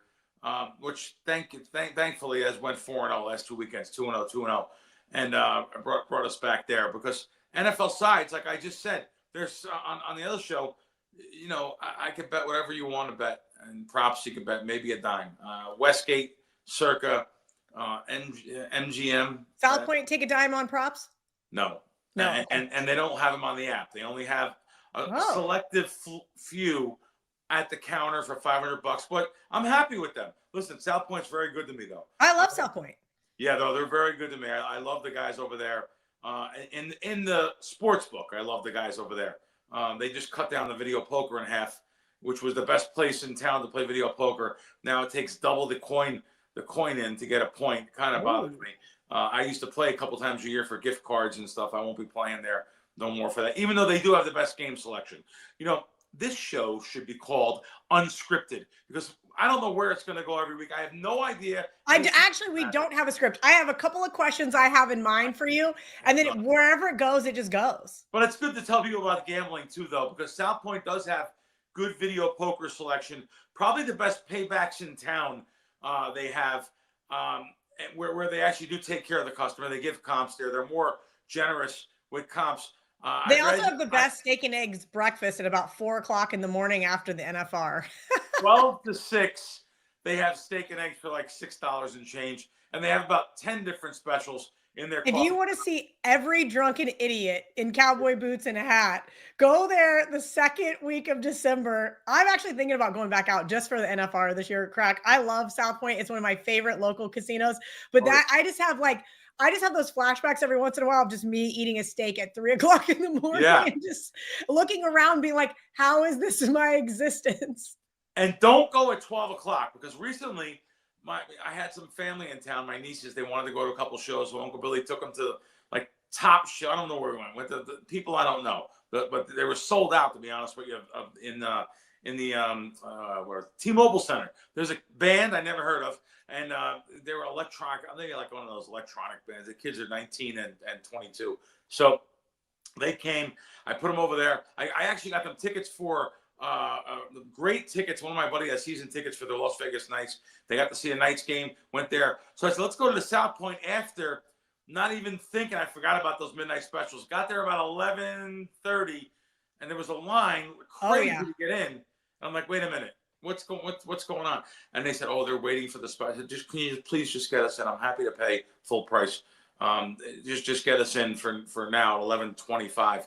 But there was 100 people online, and when I left, there was like 150 people online to get in for those midnight specials. So, and it's not even like a busy time of year in Vegas. I mean, if there's NFL, there's college football, there's stuff going on, but like every night they're lined up. Every night. You know, Kel, too, that's amazing. I couldn't name a place to go to dinner at 11 o'clock at night after the hockey game got out. I couldn't. There's used to be coffee shops 24/7 in town. I don't really know where there's 24/7. Peppermill. The listeners or viewers will tell us. Where'd you say, Kel? The Peppermill is the first one that comes to my mind. Yeah, I kind of didn't want to take the kids around some drunken idiots. Yeah. The Peppermill. And listen, the Peppermill's like walking into the 60s and 70s. It's great. It's a great spot, and I shouldn't really say it like that, but I get it. Like the people. Listen, your mom used to say this. There's nothing good that happens after midnight, including in Vegas, right? Like, so wherever you're going, people have been drinking all day long. I get it. Your nieces are younger, so you're trying not to expose them to too much craziness. I mean, listen, the other option I was gonna say was the El Dorado Cantina, which is right next to Sapphire Strip Club, but I digress. Yeah, you know what? That's a good spot, though. That is a good spot. And you know, let me tell you something. Downtown, Jerry's Nugget has a great coffee shop. That's 24/7. Okay. You got to be careful down there too. And I don't mean to be a prude or so old-fashioned. They've heard curses. They know everything. They know more than me at 19. And these kids, they're just crazy. You know, the things that they're up against. But she goes to Coastal Carolina. They're smart kids. Very nice. But however, speaking about that though, real quick, there's a couple places which I give you a better spot. I should have went. Now that I see the signs everywhere. But I know they have a 24-hour coffee shop, is any Stations Casino. So I probably should have went to Palace Station because they have a coffee shop that's very reasonable. Lucky Penny, I think it's called. Okay. A couple of them around town. And they also have the 11 to 7 specials for $7. And, you know, really good. I talk good and bad about it. Just because I'm not allowed to gamble there, not allowed to play at the sports book, I still talk about the good value. There's some great, listen, Stations Casinos are some of the best spots for locals. I've heard great things about the new Durango Casino. I have not partaked yet, but I've heard that the Mexican spot there is amazing. Mexican spot I've been to, the steakhouse there. Okay. The food court. There's that hamburger joint. That's okay. The people like that. But I feel like the steakhouse is like always number one at every Stations Casino, no matter which one you go to. Their steakhouse, whether you go to Green Valley, whether you go to Red Rock, you're getting really high quality food at locals prices. No, Durango's great sports book overlooking. There's a restaurant there, the George, overlooking the whole place. Prince Street Pizza. Prince Street Pizza is fantastic. For me to say that, and pizza fantastic in this town, there's only two: Miami Slice at Fontainebleau, Prince Street Pizza over there. Local place, Villa Pizza's okay, but we don't have. Our pizza's not as good as other places, but. Kel, let me ask you, now that we're on that subject, the South Florida has upped their pizza game. How about over where you guys are? Here's kind of the thing. I think that where we're at, we have some really great steakhouses. We have amazing seafood. Yeah. And I think we have really great Italian. I think the coastal side of Florida has some of the most Italian influences in any place I've been outside of New York City or Italy. So I haven't really done a lot of pizza. I'm not a huge pizza girl. Like, I would much rather have like a big bowl of bolognese with a nice glass of wine. Of course. But, there's some good spots. Bavaros is one of them. They got a few locations inside Tampa, I think all the way down to Fort Myers. Love them because it's wood fired. So it's kind of one of those things, like, I'm a big Naked City girl when I'm hungover in Vegas. Yep. I know Chris Palmieri, the owner. And speaking of Italian food, he always whips me up something that's definitely off menu that I love, like a cacio e pepe, or what's the other one with the egg on top that is just I like that. He'll make me something off menu, fresh grated Parmesan. Even though they have pizza and sandwiches, they have lots of other great stuff. But his wings are good too. That guy. He lived in my building for a while. He's a nice guy. Really nice guy. Yeah. All right, let's get into some of these questions from our audience. And the first question is from me, Kelly in Vegas. Yep. You have Mariners at 30-1. And I watched Total Bases this morning. Brian Leonard, Tokyo Brandon, Adam Trigger, they do a daily baseball show on the WagerTalk YouTube channel. And I immediately jumped in the comments and said, is there been a bigger choke job than the Mariners? And Brian says they haven't choked yet. And I'm like, bull. Yeah, they've already choked. I've been watching in frustration, in solidarity with your 30-1 ticket. What do you think? Is it over? What are your thoughts here? Are you going to hedge? I think, like I always say on all these shows, I think God protects the bookmakers. The bookmakers want Seattle tonight. I can tell you right now, lots of money on Toronto. Think about Joe Public. Oh my God, this team was down 2-0. Now they're up 3-2. They're home, and literally last night from $1.10, $1.12 up to like $1.30 already today. It's moving up that way. The bookmakers are going to want Seattle, just like the bookmakers are going to want Tampa in that game too, it seems like to me. Listen, I know wise guy groups. I know a lot of people on Tampa, and the line just keeps going the other way. So I know BetMGM said, like, the guy told me, like almost 80% of their money that bets that are coming in on Detroit. Now they have a big presence in Michigan too. So, but yeah. I think it's interesting because everywhere the market's 6 or 6.5 on the odds logic screen, not here at the Hard Rock. 5.5 has not budged because of all the Tampa money coming in. And I don't blame them. Baker Mayfield looks incredible. I know they're banged up. They should be getting Ibuka back tonight.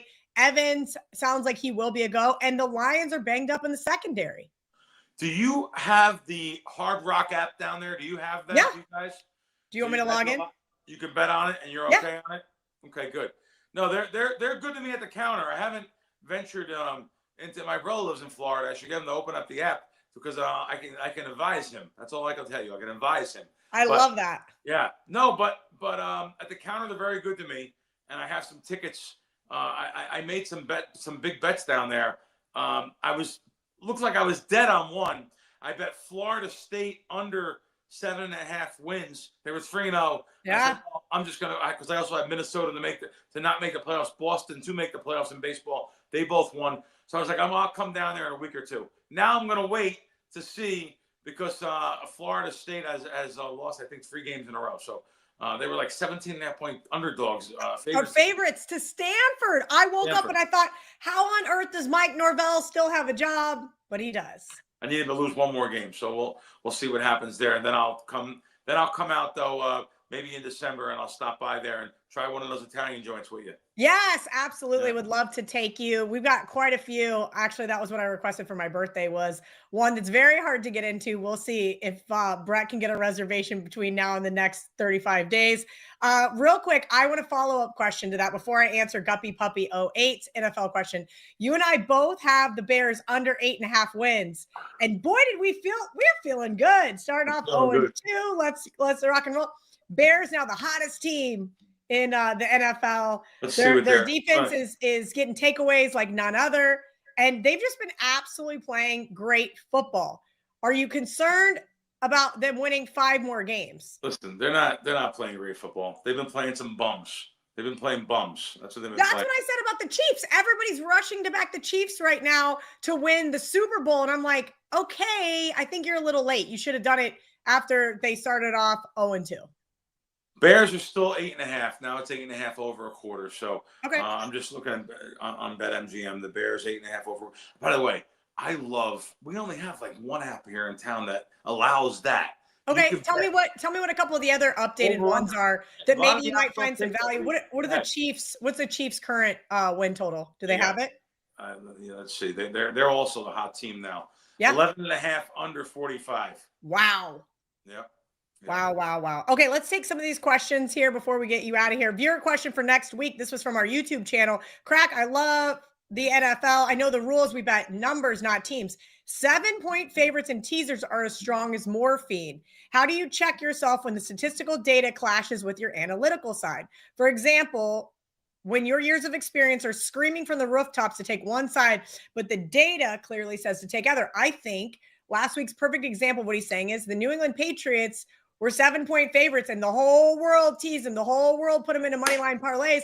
And when it was 10-0 Titans, I thought, damn it, I knew I should have taken the Titans. all of a sudden, I don't know if I like just flipped channels or what I did, but I was like, what just happened in Tennessee? Patriots absolutely rolled that game.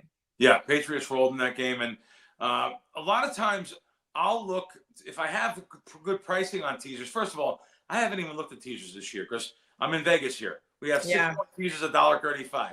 Now, local guys have $1.10, $1.20. I don't play with them. So it's good to have. So if the public does have those teasers, they should be laying $1.10 on 6-point and $1.20 and $1 on 6.5, 7-point, $1.30. But if you do have them, I never really played 7-point teasers too much because as long as I got through the key numbers of 7 and 3, I wanted to save the juice and get down to just under the 3. But a perfect example was that Denver Broncos today. So a 7-point teaser, you win. A 6-point teaser, you lose. Analytics are in the game now. I understand there's certain points where games will land one either way now. They're going for 2. The extra point, which obviously that happened in the Giant game, the extra point. The extra point 10 yards further back. So I do understand it. However, I don't look at teasers too much anymore because of the price. So if they're more than $1.30 on 7-point, you're not going to win. I don't care. Got it.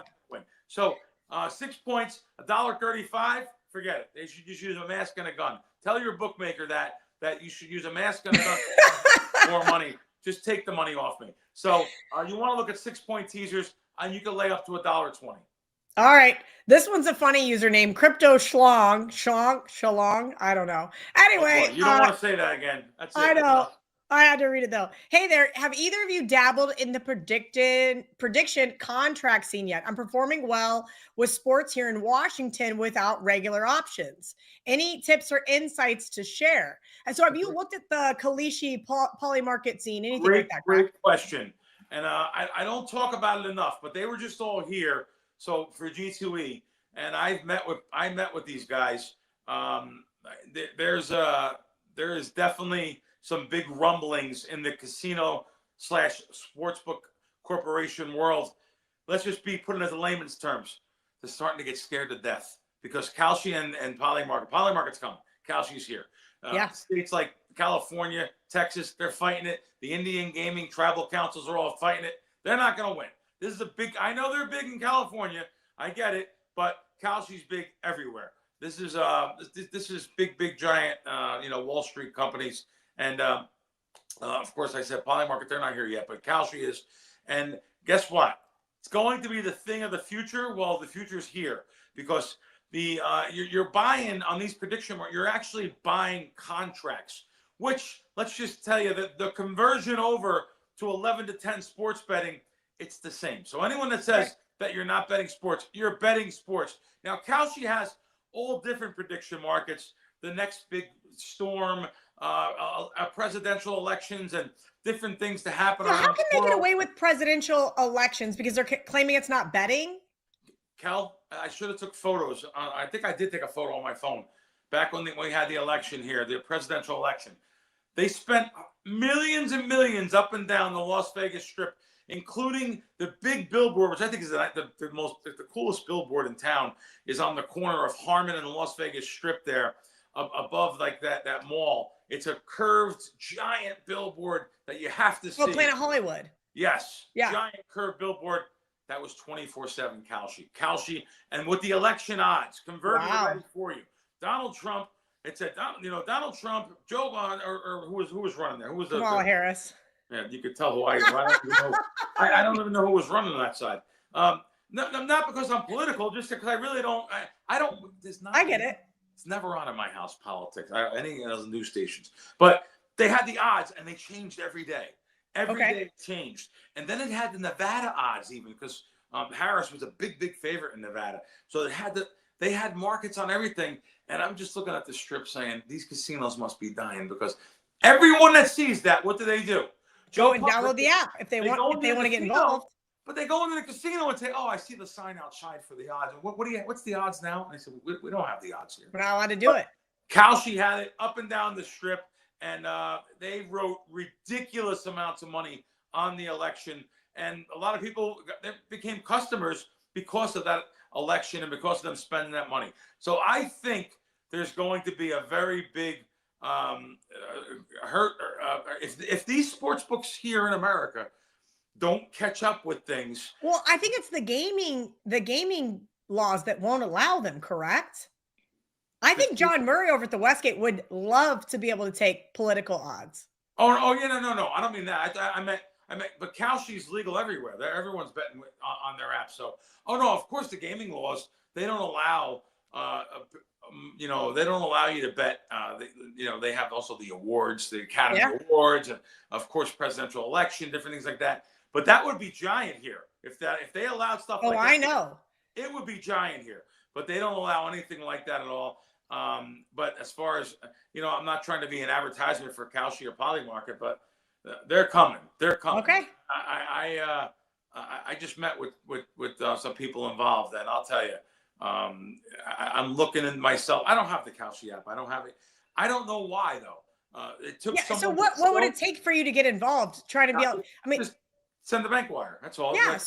So why aren't you? If there's some real money to be made. It took someone to show me how easy it was to get involved with it, and and by the way, it's actually better value than a lot of the sports books. Some of the markets are better value.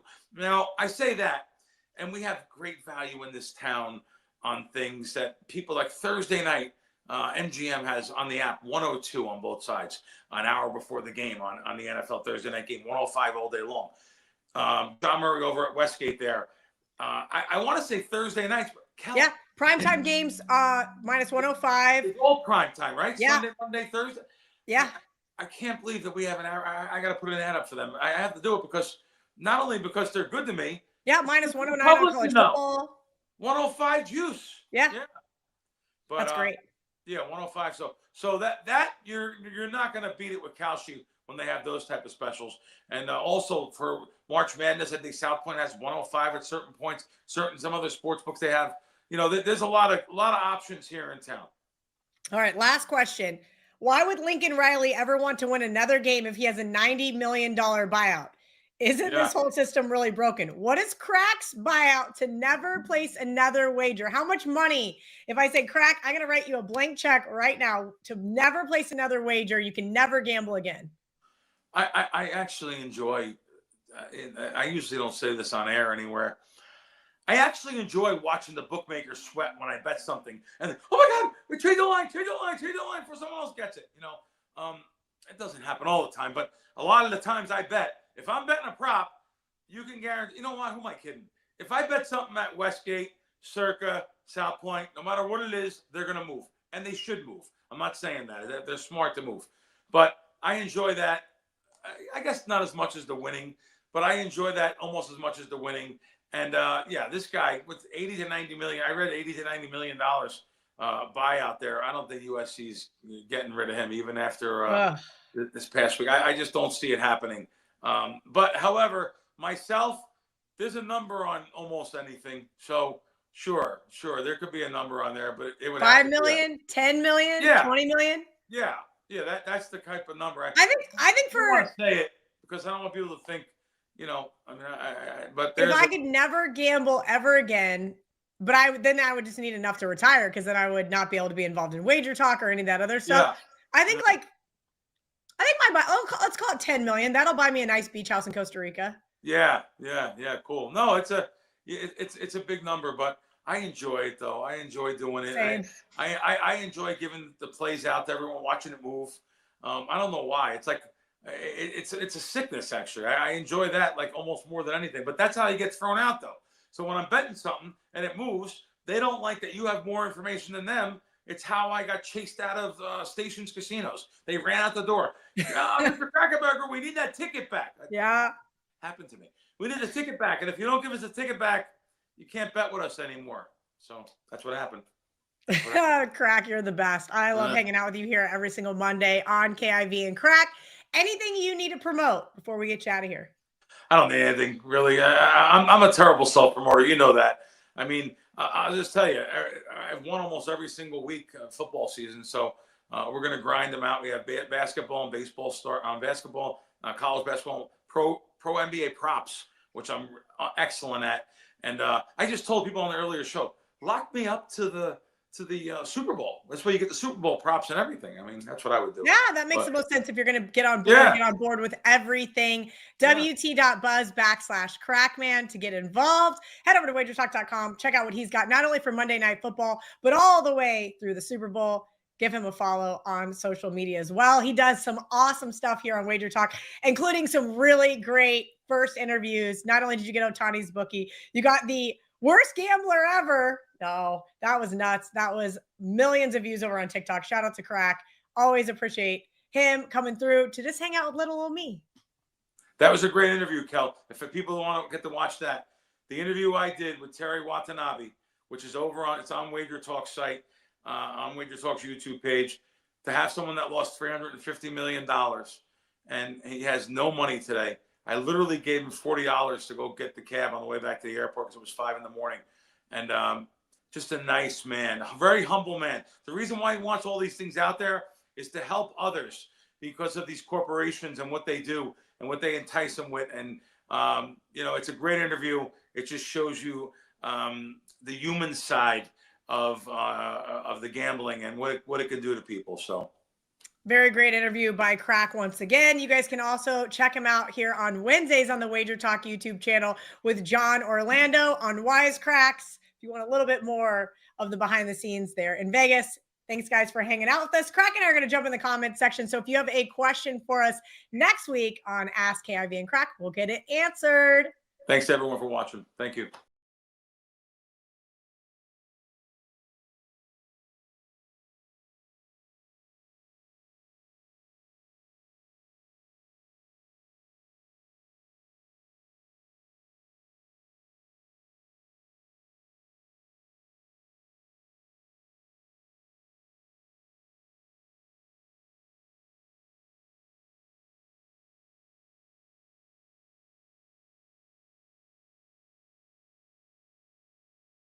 Welcome in to the opening line report. I cannot believe yesterday, but we're going to get into it because I've got some grievances to air with Teddy Covers here about the results of the games. And that's what we get into. We get in here Monday morning. We talk about what happened last week. We talk about Monday Night Football. And we're going to talk about what you need to be betting headed into this week. This is our handy dandy siren. You guys are new here. This is an emergency betting alert tool for when Teddy says, if you like this game, you better be opening up your sportsbook apps right now. Let's bring in Teddy Covers. Teddy, happy Monday morning. I know Monday mornings are always super chaotic and crazy. I told our producer, Dan Alexander, before we started, he said, Kelly, it's not like I have anything else to do on Monday morning. I'm like, you know what? The most important thing is this show. We are the most important thing because it is going to be week 8 in the NFL. I cannot believe that, to say that out loud, that we are not halfway through, but it feels like at least 1/3 of the way through the NFL season. Teddy, how was your Sunday before we get into Monday Night Football? Not great. I went 1-2 yesterday in NFL. I won in baseball, so we were able to split for the clients for the day. It was essentially a kiss your sister weekend. I think 4-4 Friday, Saturday, Sunday. So nothing great, but at the same time, one of the keys is I didn't bury everybody. When you have a bad weekend, or a mediocre weekend, if you bury your clients, it's a problem. And luckily, knock on wood, I've been able to avoid the disaster weekend so far this season. You think by the end of the year, maybe 1 or 2, you have 1 or 2 of them might happen. But so far, so good in that regard. And of course, college football has been great, and Major League Baseball has been great. So the fact that the NFL has been decidedly mediocre is mitigated by that. So it's a no harm, no foul weekend, but nothing great. And I'm expecting to make money in this stupid league. Let's see if we can figure it out for this week. Good grief! The comment section's asking me where the coffee is. It's right here, and that's why I'm getting a little amped up this morning because I'm not gonna lie, Teddy. Weekends like yesterday are so gut wrenching. They frustrate you. Teams that you expect to play better play worse. Hand up, my worst part of the weekend was teasers. And those have been so good to me. Broncos ruined the teasers. Dolphins ruined the teasers. And then the nightcap, Falcons could not keep it within 8.5. So it was just kind of one of those weeks. any advice for everybody before we get started? How to kind of just move past next week? This is Monday morning. We should already be putting that in our rearview mirror. Look, you're allowed to react to what happens. We're all human, all right? I'm human, you're human. We all have our moments. You all get pissed off sometimes. You all think that we should have covered a game that we didn't cover, or how did that bet lose? I mean, it's inevitable, okay? It's going to happen. It happens to me. It happens to you. It happens to casual bettors, recreational bettors. Doesn't matter. How do you deal with it? You take a breath, you have your moment, and then you come back and get to work. I mean, that's the only way to do it. And if you read the coaches, the quotes from some of these coaches and players, they do the same thing. They have a crappy Sunday. Oh, everything went wrong. Guess what? We're going to watch the film, which is for us. We're going to go back and take a look. What did we do wrong? What did we do right? And then we're going to see if we can correct it for this week. And that's exactly what as bettors that we have to do. So, and October, I'm telling you, October is a time. I've seen it, and I've been doing opening line reports for 20 plus years. I've been doing NFL on a weekly basis since before I moved to Las Vegas. I moved out here in 1998. October is a time of year where you're going to have a couple of weekends where A, all the favorites cash and the books get buried, or B, none of the favorites cash. You're going to have outlier weekends. I feel like more this month than any other month of the NFL season. So I guess mentally I'm more prepared for it. But I haven't gotten a whole lot of close games to go my way in 2025 so far. And I know that doesn't last forever. I'm putting the work in. I'm expecting the results of the weird finishes at some point to get closer to 50-50 than it's been for me this season. And when that happens, I expect the results to turn. No, Teddy, you're absolutely right. Yesterday after the 1 o'clock slate, I felt pretty demoralized, but I said, hey, guess what? Circa just released those college football lines. You still have to get to work. So I did. Now we've got a pair of Monday Night Football games yet again. I'm kind of liking these doubleheaders, at least here on the East Coast. I like the early start. I don't know how you feel about it there on the West Coast, but I find it very interesting, at least from a watchability perspective. Tampa Bay just getting no respect at this point in time here in the marketplace. The Lions, we're starting to even see 6.5s pop up. And Sean Michael from the comment section actually DM'd me earlier and he goes, Kelly, and I said, what do you expect? All the money line parlays are going to be tied to Detroit. The books have to take a position. Teddy, talk to me about this first Monday Night Football game. Sure. And of course, before I talk about the two games tonight, I just want to let you guys know I do have a rare 5% big ticket going this evening in MLB. I'm also involved in one of these two games this evening. We got a promo code today. It's real simple. Half off. HALFOFF. Half off. Take half off. Visit my page, w.buzz/TC, to get that 5% big ticket in MLB tonight, or the package that includes the Monday Night Football I'll play, and use promo code half off to take half off of that package. When it comes to Lions and the Bucks, Detroit off a loss in the damn Campbell era. I think they're 11-0 straight up, 11-0 ATS last 11 tries. The betting markets are interested in that because Detroit's off a loss. B, the Bucks have injury issues, significant injury issues. Even with their receiving core getting healthy or healthier, that doesn't mean that the rest of the team is getting healthier. That just means that some big name guys are coming back, in theory, for Tampa tonight. And, of course, the Lions in revenge, they lost at home to Tampa last year in a game that they dominated in every way but the scoreboard and the red zone execution. So there's been a fair bit of Detroit support in the markets. 6.5s popping up, but 6 really the prevailing number right now. And again, we're likely to see Detroit money. We're likely to see over money in the first game before kickoff. I don't know if it's going to be enough Detroit money and over money to push this. We're not seeing a 7 for this game. So it doesn't get higher than 6.5. All right. Doesn't get higher than 6.5. So if you like the Bucks, Teddy, would you recommend people buying them at 6.5? Or is this just a point where there's this, I feel like this is just so fishy. I know that's the word Ariel Epstein uses a lot, but it just seems, we've got Ibuka coming back. Is Evans going to be 100%? You keep hearing things about the secondary for the Lions. This game has just really kind of got my brain in a pretzel. I laid 5.5 in some of the contests with the Lions. I hate that line. I know it sounds crazy, but we talked about it last Monday night when you gave out the Bears. So I had Detroit on my short list all week, and I did not end up pulling the trigger on Detroit. Okay. I was thinking, and I wasn't, look, the Lions could kill them, and it wouldn't shock me. But Tampa's a feisty little team. I wasn't, the more I thought about it, and the more the line crept up, and then I'm just like, you know what? I got a stronger opinion on the second game. Let's go there. Okay, second game. Houston Texans at the Seattle Seahawks. Sam Darnold, one of the more surprising quarterbacks of this season. It's funny what happens when teams leave. Bad teams like the New York Giants and the New York Jets. That being said, talk to me about this second Monday Night Football game.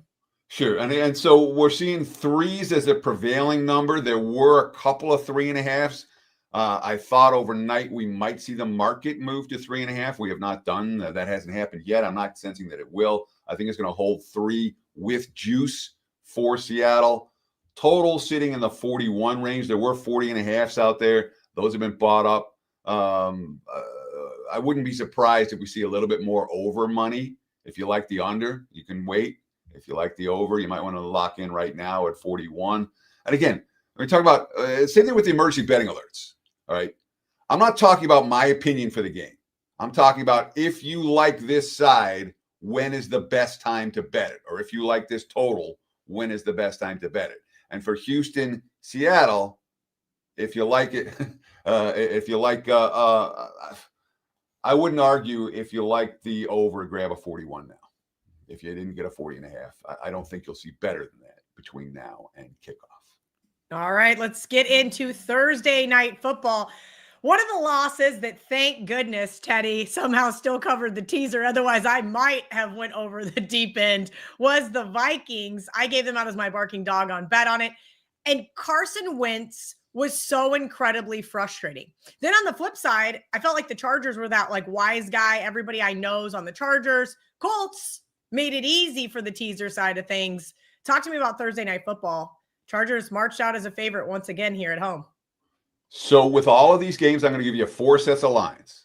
I'll give you the look-ahead line. This is the bettable line on these games from last week. I used the Westgate Superbook as the opening numbers for last week so we can see how much the one game affected the current marketplace. Then I'll give you my powering number for every team.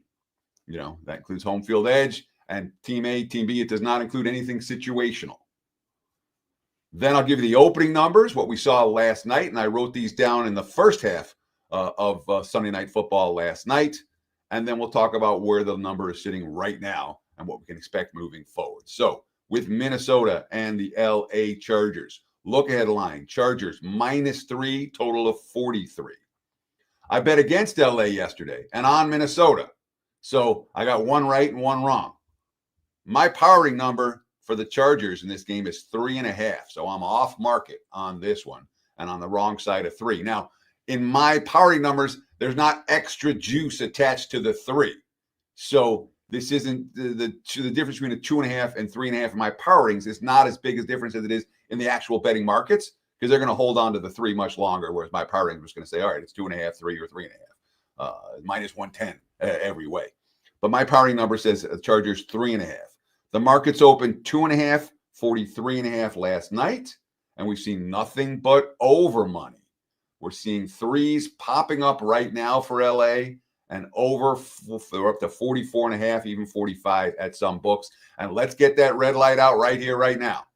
All right, my number says 3.5. It opened 2.5. If you want the Chargers, get a 2.5 right now. I don't. All right. I really don't. The 3s are already popping. I'm seeing 2.5 -1/4 at a couple of books. So, and I wouldn't argue if you like the over, bet it right now as well, because that line is obviously from a look at a 43 to an opener of 43.5 to 44.5/45 right now. But that move's already taken place sidewise. It hasn't. 2.5 for the Chargers is something that I'm not convinced is going to be there a couple hours from now. Minnesota, I mean, here's a quote about who we're going to see at quarterback this week, from Kevin O'Connell after the game. Quote, we got to see how he, meaning Wentz, comes out health-wise, because Wentz took a beating in that game, as well as making a bunch of bad throws that made you want to wring his neck. Quote, we will see how McCarthy feels as well. On a short week, we're going to put together the best plan we can. That also includes the players available to us. Carson Wentz after the game, quote, I got to not throw the ball to the other team. that would be great. Worth noting, went to backup center last week, Blake Brandel for the Vikings. And if you want to blame one person for Minnesota's loss, you can blame him. Bad shotgun snap, sailed over Wentz's head, cost him 22 yards in the first quarter, would run over for a third down sack in the fourth quarter from the 10-yard line. Issues on the offensive line for Minnesota, and that's a big part of why they went 1 for 6 in the red zone. And, of course, -2 turnovers, including the pick six. And when you're 1 for 6 in the red zone, you're -2 in turnovers, and you have a pick six, and your defense get gashed the way they did, and they only lose by 1 score, Minnesota had chances, but the top got blown off the knee for that defense. Meanwhile, the Chargers, they've lost 3 out of 4. Remember, they started the season 3-0, and now they're 1-3. Justin Herbert was unbelievable yesterday. Career high 420 passing yards. It was the team's leading rusher, but that was the only success they had on the ground. Kamani Vidal ran over Miami last week. This week, 9 carries for 20 yards against a real defense. They got Khalil Mack and Denzel Perryman off the injured list and then gave up 6.9 yards per play. I like the leadership from the Chargers after the loss. Derwin James, quote, "It was all on us," talking about the defense. "We could have prevented a lot of it. Just starts with reading your keys. We got to be better. We didn't do that today." Justin Herbert talking about the offense. "Yeah, I think it's on us. We just can't do that. We can't expect to win games when I turn the ball over in the red zone like that." So both offense and defense taking responsibility. That's a positive sign. That being said, you look at the offensive line for the Chargers, and that's why I wouldn't play this game over. I know the markets are moving that way. I'm not playing it this way. Obviously, you have Slater out for the season. You have Joe Alt hurt. You got Trey Pippins hurt. Mekhi Becton went out yesterday for the Chargers. The running backs are not existent anymore. There's some real cluster injuries for LA up front, and that's likely to be a problem moving forward, just like it was yesterday. This is an interesting game, Teddy, because prior to last Thursday, I would have said it was an absolute and utter dumpster fire. But I wonder if Joe Flacco is going to be able to revive this Cincinnati Bengals team. On the flip side, Justin Fields, see you later, buddy. Insert Tyrod Taylor, who's just as bad. So, look-ahead line here. Note this look-ahead line, all right? Cincinnati -2.5. Total 42.5. Now, my party number, Bengals 6.5. The markets last night, I couldn't believe there were 4.5s out there last night. There were 4.5s, 5.5s, and 6s. I thought that was low. Obviously, the 6.5, total 44.5. And what are we seeing today? Well, the 4.5, 5s, and 5.5s, and 6s have all been bought up. And now it's 6.5 for Cincy against the Jets. The market's crashing on New York. And, of course, Aaron Glenn, he's looking like this year's O.J. Mayo. He's looking one and done right now. Obviously, the team hasn't won a game, and the Jets haven't scored a touchdown in the last 2 weeks. But, since the start of camp, the reports at a Jets camp, the Jets locker room was, the buzz was, this passing game isn't working. This passing game isn't working. I remember reading that like the first week of training camp. And then in the preseason, the Jets passing game didn't work. And guess what? Here in the regular season, the Jets passing game didn't work. Justin Fields was awful again. He got benched mercifully. And then Tyrod Taylor came in and threw 2 picks. They had 12 first downs, 3.7 yards per play, 2 turnovers. Defense didn't force any turnovers again. They only reached the red zone once. That's at home against Carolina. So Aaron Glenn, after the game, who's going to be the starting quarterback? I don't know. Let's see. We'll make the right decision. Whatever the decision is, I'm going to go with it, and we're going to move forward. That's not a quote I was looking for. But the Jets aren't a team, that's going to attract a lot of betting market support right now. Cincy likely is. And Cincy, look, 27 first downs, 142 rushing yards at 6.2 yards per carry, 328 passing yards from Flacco, 7 of 14 on third downs. You know what happened with the Bengals? Their offensive line started playing better. Chase Brown, 100 rushing yards, the best game of the year. Jamar Chase, 16 catches. Flacco knows who to throw to. They scored on 7 of the last 8 possessions. They won for the first time since Burrow got hurt back in week 2. But still, red flags, only 2 of 5 in the red zone, 7.3 yards per play allowed, against Pittsburgh. Chase, quote, last week it seemed like we'd finally figured out how it was going to be with Flacco on the offensive line, and we showed what we are capable of. Brown, quote, the whole line was phenomenal. The way they were picking up the plugs and creating space, that's all I need. get to the line of scrimmage, and I can do the rest. I was able to pop a couple of big ones today. It felt pretty good. It's nice to carry that momentum. Worth noting, even after the game, Cincy 29th in points allowed per drive, 31st in red zone defense, 29th allowed in yards per play. I know Trey Hendrickson, they're stud on the defense side of the football, inactive due to a hip injury. Check his status. He is impactful to the point spread and the Bengals results. That being said, 6.5, 6.5, 6.5. My power rating number says 6.5. I would not be shocked at all to see this get to 7. That's it. I think there'll be some resistance at 7. If you missed the early numbers, you probably missed the best of this one. I don't think we'll see a 4.5, 5, 5.5, or 6 again for the New York Jets, who are not a team that's attracting any public support. And their stats are so bad, they're not attacking a whole lot of wise guy support either. Well, they will never get my support again. I've been saying this never is a mighty long time, Kelly. Listen, I thought I was being so cute putting them in the super contest. On to the next. All right, we've got the Houston Texans that play tonight. San Francisco travels to Houston after a nice win last night, except for Mac Jones was interesting. If you look at that stat line, I went to bed. I saw the writing on the wall. Yeah, that's a big advantage being on the West Coast. You get to stay out, all the late games aren't that late. Tougher. I knew what the end result was. When I saw the halftime score, I was like, they're not going to cover this teaser. I'm going to bed. I'd rather get a good night's sleep and get on to the next week. And you were right in that regard. It was not a particularly good performance in that regard. Look ahead line here. Houston minus 243. My powering number going into Monday Night Football. Houston minus 2.5. The market's opened 1.5, 2/2.5, 43.5. The total. We've seen under money come in, and I'm seeing 1.5 now as a prevailing number for the Texans as they go into Monday Night Football. If you like Houston tonight, wouldn't argue with the concept of playing them either a 2-team parlay, Texans tonight, Texans next week, or making 2 bets on Houston. If Houston looks good, let's say if Houston upsets Seattle this evening, this number likely to be a little bit higher. No Bosa, no Warner, no problem for the 49ers. They'll the Falcons to 10 points. The defense made plays all night long. I give them credit. I did not expect that from a defensive standpoint. That being said, Mac Jones didn't throw a touchdown. Christian McCaffrey basically did everything. Leading rusher, 114 yards on the ground. Leading receiver, 7 catches, 72 yards. 30 touches for McCaffrey. The team ran 62 plays.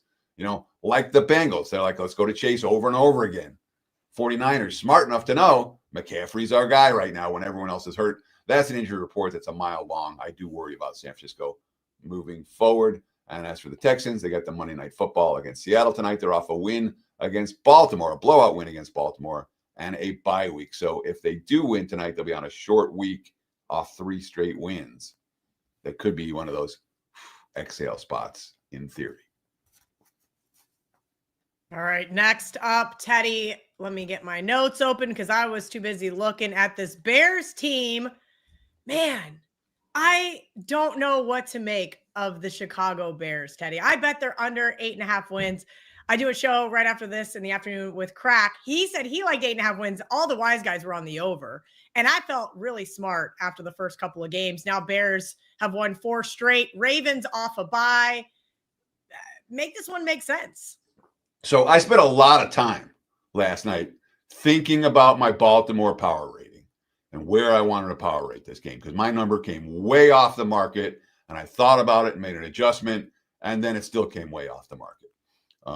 That being said, look headline, Ravens 6.5, total 48.5. My powering number, Baltimore 3.5. And let me tell you where I power rate Baltimore. I power rate them as a good team. I did not power rate them as an elite team. I did not power rate them with Kansas City and Philadelphia and Detroit. I power them, 3, 4, 5 points lower than those teams right now. The markets clearly are power rating Baltimore right there. 1-5 Baltimore with all their injuries. Given the point spread here, the markets are powering Baltimore and right there with Detroit and Kansas City and Philadelphia as the best teams or one of the best teams in the league. And I'm not there with this 1-5 squad. I'm just not. So anyhow, my powering number was 3.5. The markets opened last night 6.5/7. Total 49.5. And what are we seeing today? 6.5/7. Total 49.5. So we haven't seen a whole lot of movement from last night. And when you have a split like this, all right, Lamar Jackson's expected to play. And I'm how much do we adjust for Lamar Jackson? Now, I think 6 points, which is too much. But I was so far off the mark, and I'm like, look, Baltimore's at least a decent team. They're a good team, I thought there's clearly significant wise guy support for the Ravens. Again, they're still like co-favorites to win the division. They're sitting 1-5 right now. So, but there were some impressive things from Chicago yesterday. Complete domination in the trenches. How often are we able to say that against the Bears in the last decade? Not often. They had 222 rushing yards to 44 for the Saints. The defense had 4 sacks. Caleb Williams only went down once. But why is Chicago doing what they're doing? It's easy to figure it out. It's the 4th straight game where the defense has forced at least 3 turnovers. They forced 4 turnovers in 3 of those 4 games, including yesterday. They were +3 margin. This is their longest win streak in 6 years. All right. The Bears lead the NFL with 16 takeaways. They lead the NFL with a +11 turnover margin. All right. How long does that last? If they keep doing it, they're going to keep winning games and covering point spreads. When teams are +3 turnovers every week, they win games and cover point spreads. Ben Johnson, quote, "We don't win the game if the defense doesn't play that well. They did an outstanding job." Kind of felt it over the course of the week there. With 2 practices, we were able to get that in schematically. Dennis Allen had some really good thoughts. We were going to be able to put some stress there on the offense. It was huge. Not necessarily as easy to do that against Baltimore, putting stress on the offense versus New Orleans in that regard. Baltimore, what's wrong with them? Well, okay. I'll read some quotes from the bye week, for the 1-5 team. Tyler Lindenbaum, quote, "The only worst thing is 0-6. So, yeah, it's a big hole. We're going to have to bounce back, take some time to reflect. We'll have 11 games left to try to run the table." Baltimore, 88% touchdown rate in goal-to-goal situations. Last year, they're at 57%. Derrick Henry, quote, "That kind of pisses me off. Unacceptable, not good enough. Seems like a repetitive thing, which is kind of frustrating." Ravens, 10 turnovers this season, 3rd most in the NFL. They had 11 for the entirety of last year. Derrick Henry fumbled each of the first 3 games. Cooper Rush threw 4 picks. Zay Flowers lost the ball twice last Sunday or 2 Sundays ago, which cost Baltimore backers significantly. Harbaugh, quote, "To me, ball security couldn't be more emphasized in practice or games. It just couldn't be, but we're going to have to find a way to make it even more important because it's happening too much. You can't win by turning the ball over. You want to look at why the record is what it is. Start with that." So again, 11 turnovers all of last year, 10 so far this season. They only have 8 sacks so far this year. Harbaugh, quote, "It's been a challenge all year to generate pressure. We're going to have to manufacture pressure. Our guys are going to have to step up, create pressure on the 4-man rush." This team has had the most sacks in the NFL over the last 2 years combined, 114. This year, nothing. That being said, nose tackle John Jenkins, bet on quote, "The only thing I know is that I come to work every day. I see a lot of guys who are hungry, who put the work in. As long as I see that every day from the guys in the locker room, in the building, and the organization, it's tough to listen to what outside people say." So Baltimore's still talking the talk. You can understand why their problems are what they are. They seem somewhat fixable. And I would not, this is going to be the wise guys will be on Baltimore here. I can tell you that likely. And that tells me that if you like the Ravens at -6.5, there might be some urgency right now. 7's already popping up at the quote-unquote leading indicator books. But there could be enough public support the other way for Chicago. So it isn't. Teddy, I know we're emergency bet it. okay. I was gonna say I know we're running long, but are we doing this? Can you also touch on, please? I already texted my partners just now. I was like, all right, are we playing the Ravens this week in Survivor? Talk me off taking the Ravens this week in Survivor, please. They're 1-5, and they're facing the hottest Bears team out there. And, if they're not turning the ball. Again, Chicago keeps winning the turnover battle. 4 weeks in a row, winning by margin. Chicago wins it. If they keep doing that, and there were a couple of quotes, I know we were running out of time. I didn't read them. there were other quotes that I saw about how the Bears expected to continue doing that. So I'm not. I wouldn't argue with Baltimore, but I get it. There might be better choices. I know. I feel like this team is just, they're in dire need of a win, and the Bears may come back down to earth. We will see. Really quickly, I want to shout out all of our WagerTalk insiders here in the chat. WT.buzz/insiders, $2.99 a month. Get you early access to all things WagerTalk. Teddy Covers, also, you have a 5% play up tonight in the MLB. Can you please let everybody know what that is? Yeah, the baseball's been great. I mean, flat out. 3 in a row, last 3, 5-1 last 6, 11-3 last 13, 20-6 dating back to last year's postseason. So we're making money for the clients, up 38.6 units. Use promo code HALFOFF, HALFOFF, half off, and get 50% off the 5% big ticket tonight. You can get it as part of the all access pass for today. I've been playing Monday Night Football as well. But promo code HALFOFF at checkout. Take advantage of that offer and get on board with that 5% MLB Game 7 winner tonight that I'm looking forward to. I keep refreshing X. One of the things I like to do is look at injuries, see if coaches get fired before, you guys catch it, and I can announce it here on the show. But yesterday we did talk about the Monday Night Football games. Unfortunately, my top play was the Buccaneers. Baker Mayfield looks like a goddamn superhero until I put my money on him, Rob. Then he's out there overthrowing, underthrowing. I'm like, damn, bro. But the best bet for the show, CJ Stroud over 32.5 pass attempts, won easily. I think he had like 50. And I had the Texans in a teaser plus the points that cashed as well. So 2-1, but the top play was a loser. Got to do better with the top play here today. Vino, good to be back with you. NBA is here. How you feeling today? How's everything for you? We're good, Ski. Unfortunate for me, though. Last night I had that game total over 53. Didn't come close. Lions 160 yards in the first quarter and a touchdown in the first 3 minutes. And I'm like, yeah, we're on our way. And we're not on our way anywhere. As you mentioned, some offense that we have not seen out of Tampa Bay this season. And bad luck when Mike Evans had that ball in his hands, and when he came down, broke his collarbone and dropped the pass, which would have been about a 50-yard gain. That was a double whammy on one shot there. But Detroit just really didn't produce to their yardage, and Tampa Bay, even with the depleted secondary, we talked about it on the show. They mentioned it multiple times last night on the game, how Detroit was running around back there with 4 guys that really had no experience, and they looked really good. The pass rush looked really good. So could be just one of those games where Detroit was extra fired up, or it could be something that we can, take into account next week's handicap and even further. Yeah, we're going to get to it. Man, that Mike Evans was tough to see. He might be done. He probably is done. Like, I don't know. What do I need this for? Yeah.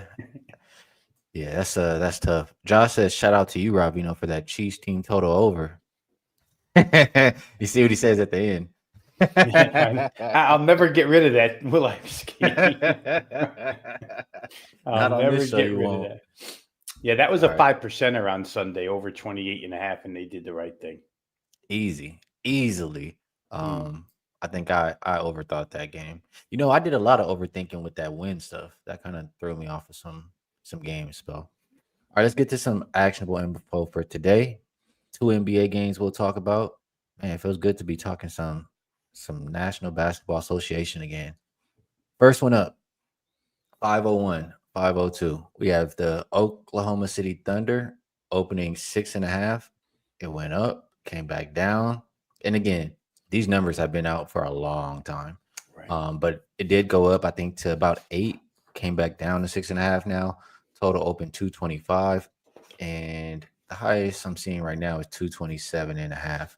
As far as who's available for OKC, they will be missing a few, guys out the rotation.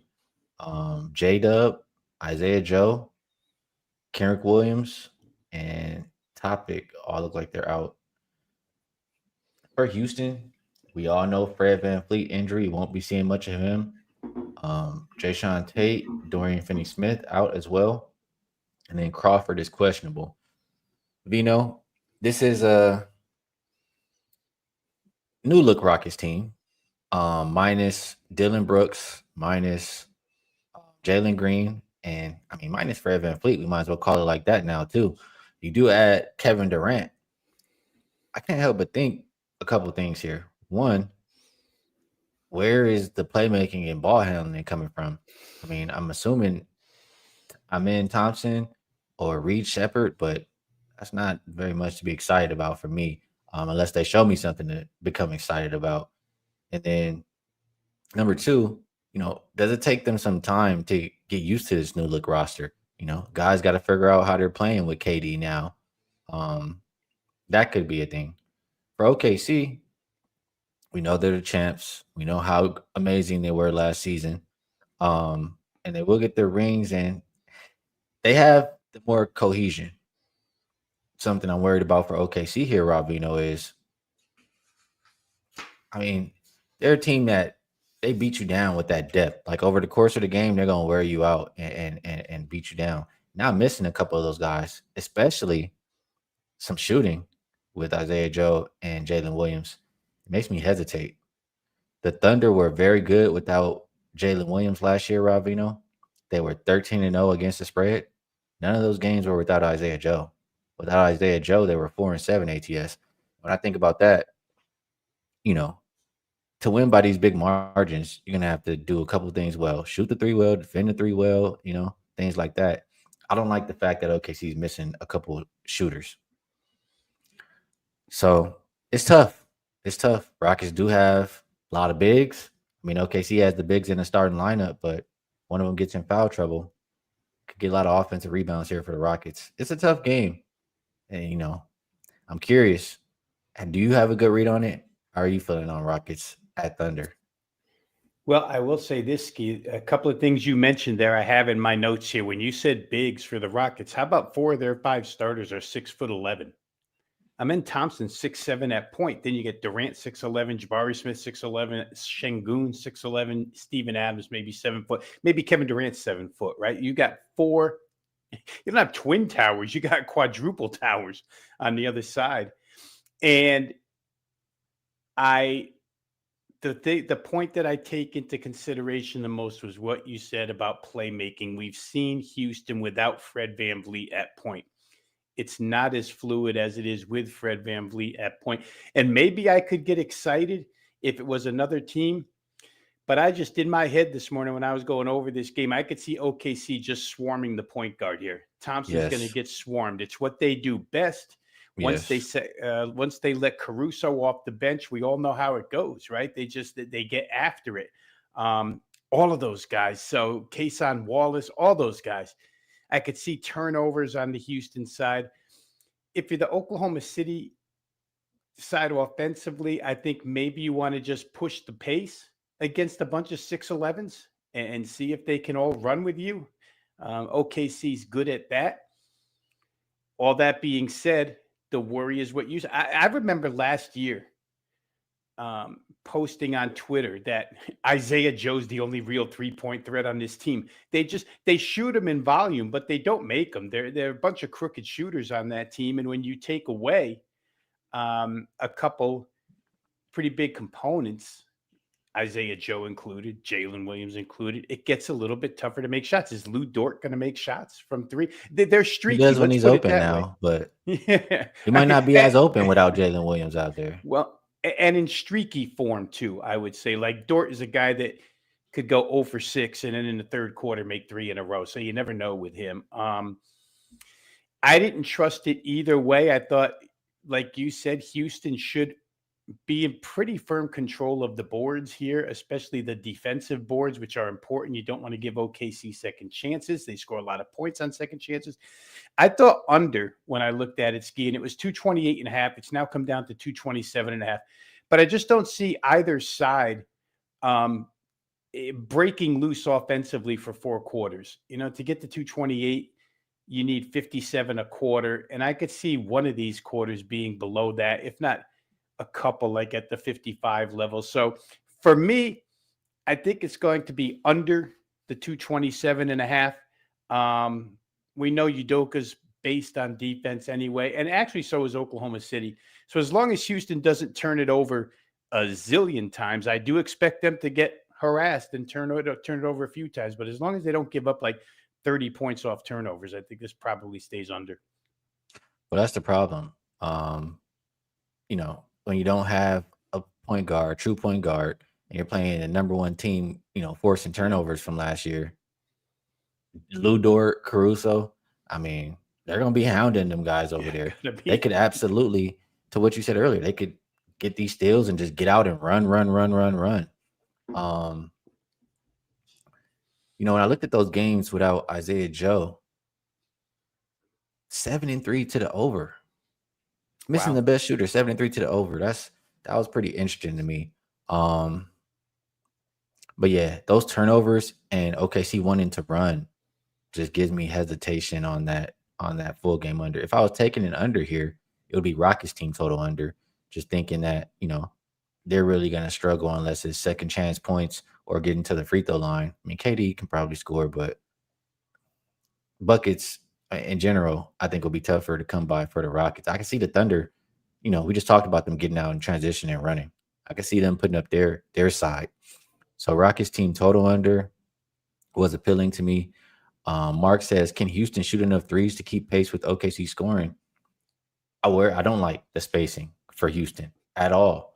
But again, we're missing a couple shooters for OKC too, right? So will they be shooting the same threes in this game? We don't know. There was another comment here. Who's going to guard OKC from Durant? I mean, they got different defenders that can throw at them. Nobody in the league is just completely shutting down Kevin Durant, but he's not going to win the game by himself versus this Thunder team. Let's see. Dante says Rockets starting lineup is tall, but they can downsize with Eason and Shepherd. Not having Dorian Finney-Smith will hurt.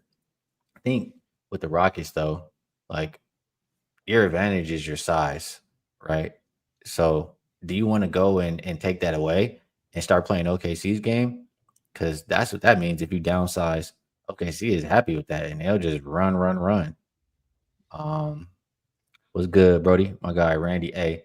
I'm going to give him a shout out because this is one he know me from, obviously from growing up, but we used to be in the betting group together in the text messages. He know Parlay Ski, Rob, Y'all don't even know Parlay Ski around here anymore. I never met that guy. Look, quick story time. I remember I came to the group one day and I said, you know what? I'm breaking my stuff down into units and I'm straight betting. They said, units? What is that? But again, this is over 10 years ago. Shout out to my guy, Randy. All right. Anything else we want to touch on with Rockets and Thunder before we move it on over to the night game? Real quick, I'll just add something to the comment about Houston's ability to downsize. It's true. They can definitely downsize with Shepherd and Eason, and they may get a couple extra minutes here. But I still, when I went through it in my head, Reed Shepherd is going to get hounded the same way Amen Thompson is going to get hounded when Reed Shepherd's handling the basketball. And I just don't know that there's enough playmaking ability there, even enough to, consistently get across half court and into a set without being harassed. So to the point of Kevin Durant too, we know that OKC guards in bunches. I don't know that Durant's going to be always single covered. They're going to make him, if he's going to shoot threes, I don't think they're going to be threes that are on the line. They're probably going to be threes that are 3 feet behind the line. Oklahoma City just has a way of pushing you backwards. So like I say, maybe under, and the more we talked about it, Ski, it just sounds like what the two of us were afraid of is Houston's scoring ability. And it almost makes the side in total a correlation. I think if you think they can't score, then it's under. And if you think they can't score, it's OKC. And like you said, Houston team total under. So maybe any of those three, take your choice. I'm with you on that. I'm going to think about it a little bit more and make some decisions. I do have some time to put this one in today. Prop-wise, when I think about this Rockets team, we're saying, where is the playmaking coming from? I think who I trust the most is Şengün. I've seen them play through him in the preseason. They were playing through him. He had a lot of assists. Last season when they didn't have the guards, I feel like they were playing through him too. I don't know. It's just he's the one playmaker I trust. And then on the other side, I don't really love any props there. I would just say SGA probably going to have to do a hell of a lot in this game. His usage is going to be through the roof. So I mean, he probably will have a high PRA, but still get there just because they're going to have to use him. So either Şengün over 5.5 assists, SGA PRA. Any props, or we can keep it going? We could keep it going. I didn't look heavily into props. I always kind of like Hartenstein's rebounds, but I won't. And again, he's a guy who sometimes when his assist total is too low, he's a passing big man, a little more than Chet. So maybe those, but I didn't look into it, Ski, so I'll say no props. All right, let's keep it going there. Next game up, Warriors and Lakers. Opened up Lakers -3.5. Flip of favorites here, Robino. Now see the Warriors 2.5-point favorites. Total went from 224.5. Looking at, I'll call consensus 226. For the Lakers, they'll be without LeBron for a little over a month, I think it was, or about a month. Maxi Kleber just hit the injury report. I think he's out a couple weeks. And then the rookie, Diarra, out as well. I forget his injury, but I think it was a leg or something. He'll be out for a little bit. For the Warriors, Moody's out, Melton's out, Kuminga and Jimmy are both probable. I would expect them to play. All right, Vino. Laker time. I think that when LeBron James is not on the court, the defense automatically just gets better. that's my thought process for the Lakers. And I think they have enough offense in general with Luka, Reeves, etc. out there. I like the addition of DeAndre Ayton for this team. I think that he's the best center Luka has played with. I think that Luka makes every center look good. He can make him look amazing. I think there's, how do I say? I don't downgrade the Lakers for LeBron being out. Like this line move when he was announced out, I don't look at it as that big of a downgrade. I think, after the line move, I think the Lakers are the value side. But in general, when I think about the Warriors, I mean, they were damn good last year whenever Steph and Jimmy was on the court. They weren't losing a whole lot of games. And you're just asking them to pretty much win this game. So when I think like that, and when I think a little bit more, I would trust the Warriors defense more than I'm trusting the Lakers defense out the gate. So as much as I want to be optimistic with the Lakers here, I do think they lose tonight. And the total, here's my thing. I can't trust the Lakers defensively. I think maybe even LeBron slows the game down. So without him in there, they'll probably want to run more. And the Warriors, I know they want to move the ball and play with pace. That hasn't changed for them. So initially I was thinking about an under, but those things kept me off. So I think the Warriors win this game tonight, Ravino. Is that how you're feeling as well? Yeah, I think, but I won't say that I'm not afraid of it, because I definitely am a little bit afraid of it. I kind of like the total better, Ski. Obviously, I push toward the over here. A couple of things, and I'll just break them down with you. When I looked at it, the two guys you have to stop on the Lakers are Luka and Austin Reeves, right? Or from an offensive standpoint. And I just don't know. It seems to me that the matchups would be, let's try Draymond. If you don't try Draymond on Luka, you're not going to, and nobody else is going to stop him. I mean, the guards are way too tiny for Luka. And you can't really put Jimmy on him. I think Jimmy would have to cover Austin Reeves. And even if that happens, I just feel like youth is on the Lakers side there. Like Luka can take Draymond and maybe even get him in foul trouble. And Austin Reeves can take Jimmy Butler at 36 years old. I know he comes with a defensive reputation, but age on the defensive end, I think, kind of hinders Golden State somewhat. And And then on the Golden State side, I do think they'll be able to score. I think it's interesting that Al Horford has the ability to pull Ayton away from the rim and shoot Yes. threes, and maybe help Golden State in that area. Not as much rim protection if Horford's floating on the outside. You have to respect him. So to me, and the backups on both sides, I think, are capable of scoring some points here. I do agree with you that Golden State generally wants to play with pace. I think Luka, as much as they say he slows the game down, and hopefully he doesn't take the air out of the ball totally, but he's a pretty efficient player. Again, I think there's matchups they can take advantage of. So to me, I thought 226 was a total I could get to. It's been bet up from 224.5, which it was previously. But to me, I think the best way to go here is over 226. I think both of these sides have the ability to get to 113, and then you just need somebody to win the game at 114, and you cash your tickets. So that's probably where I'll be, Ski, on the over in that game. And I can understand it. Absolutely. To what you said about Horford bringing Aiden out, I agree. And, initially I was thinking maybe Aiden rebounds, but I would hurt his rebounds right there if he has to be out there, making sure he's defending Horford on a three. So I thought about Horford over his 3-pointers. Again, Horford is older too. He's only going to probably play, Steve Kerr said he's probably going to play around 20 minutes. At least that's what they want per game. But he'll have some opportunities to hit some of those corner threes for sure. If Ayton is out there, if he has to step out there, somebody has to grab the rebound, Ravino. Right. I think out of everybody else on starting five, I would trust Luka to be down there grabbing the rebounds. So I didn't look at it before we started talking, but just talking it out, that makes sense to me.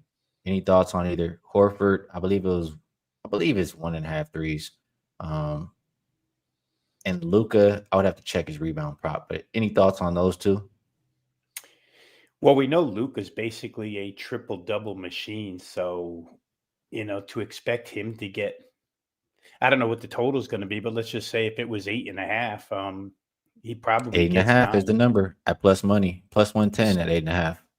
So he probably gets 9, Ski, just from, the standpoint of how good a defensive rebounding guard he is. And now you add to it a little extra assignment with maybe Ayton having to stray from the rim. So that's helpful. We know he's going to get his minutes.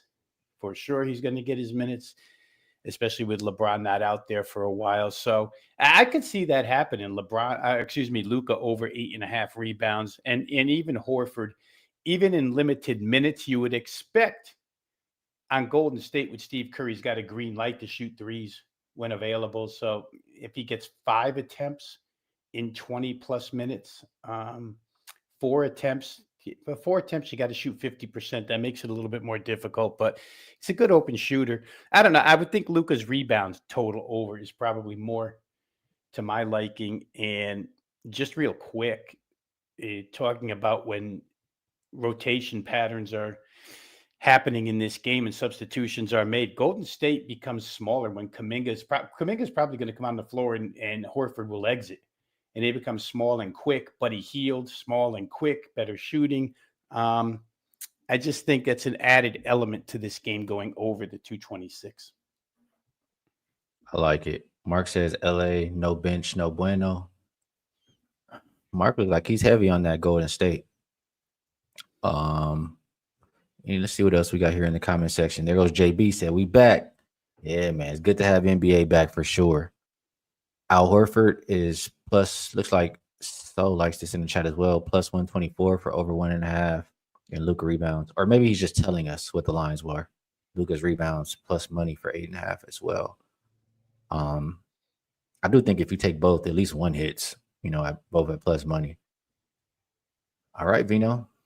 I mean, it took us 23 minutes. I think we did a pretty solid job on the first 2 NBA games of the season. College football, I'm out, bro, Vino. I'm out. I'll see you guys again next year. Maybe when Archie's good. I want to talk some college football again. Me and the Longhorns are done. But Yeah, I think we'll move to best bets. So before we give those out, I do actually let me take that off the screen. I do want to give my guy Rob a shout out because you did do well in NFL this weekend, right? I did a little 7-1 in NFL. 7-1. That's amazing. And with this deal right here, you can get every play from Ravino for the weekend for Saturday, Sunday, and Monday, only $49. For myself, I'm gonna say you should get the top plays. You should get, I mean, you can use that if you want. But for me, what's been winning, I mean, you could get that and bet them all. But what's been good for me is either the top plays, the teasers, and the props. So that's what you look for me. Ravino, he's just on fire all over the place in NFL. It don't matter what he picks. He can pick it out of a hat. We can get Denver's team total to go over Oh, magically. yeah. He just put that magic on there in that 33 fourth quarter points. Man. This last promo, if you want to join us for NBA opening week, it's less than $10 a day, and it's on both of our pages. So it's a good way to get involved if you want to, bet everything that we bet this week. So on that note, Ravino, I'm gonna move it over to best bets, and if you have anything else you would like to promote, feel free. If you have a best bet for the show, we'd love to hear it. And if you do not, it's all good. It's only day one NBA.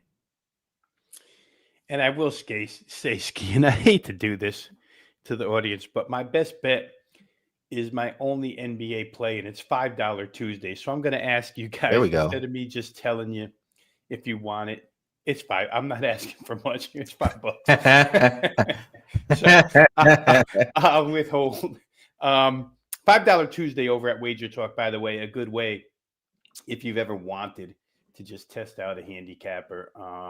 You've never purchased a selection package. Today's the day to do it. $5 Tuesday plays. And there are multiple ones, myself included here. I just admitted that my $5 play that's posted right now is on one of these two NBA games tonight. But I'm also going to have a $5 play up and posted on football for later in the week. And it will be a fairly strong recommendation. So you can get that too. We're now allowed to put multiple $5 plays up on Tuesdays. Good for you guys. So go ahead and visit wagertalk.com. And if you choose to, pick up today's NBA best bet. Good stuff from Ravino. Yeah, $5, man. It's not hurting nobody. For myself, I do have a $5, best bet up on my page, but it is for tomorrow. So if you want to get a head start in the association for tomorrow, you can get mine. And when I finish the show, I have a play I like on Thursday Night Football, the top play, and I'm also going to be looking at a teaser. So just so you guys know, my best bet for the show, I'm waiting a little bit to bet these actual first two games. So you guys know I only like to give you stuff I bet. And that means I'm going to go with a little bit. Let's see if we can take this home. I'll give you guys the three together. They're correlated. They're futures. Spurs over 44.5 wins. Rockets under 52.5 wins. Take a shot on the Spurs to win the Southwest Division at plus 425.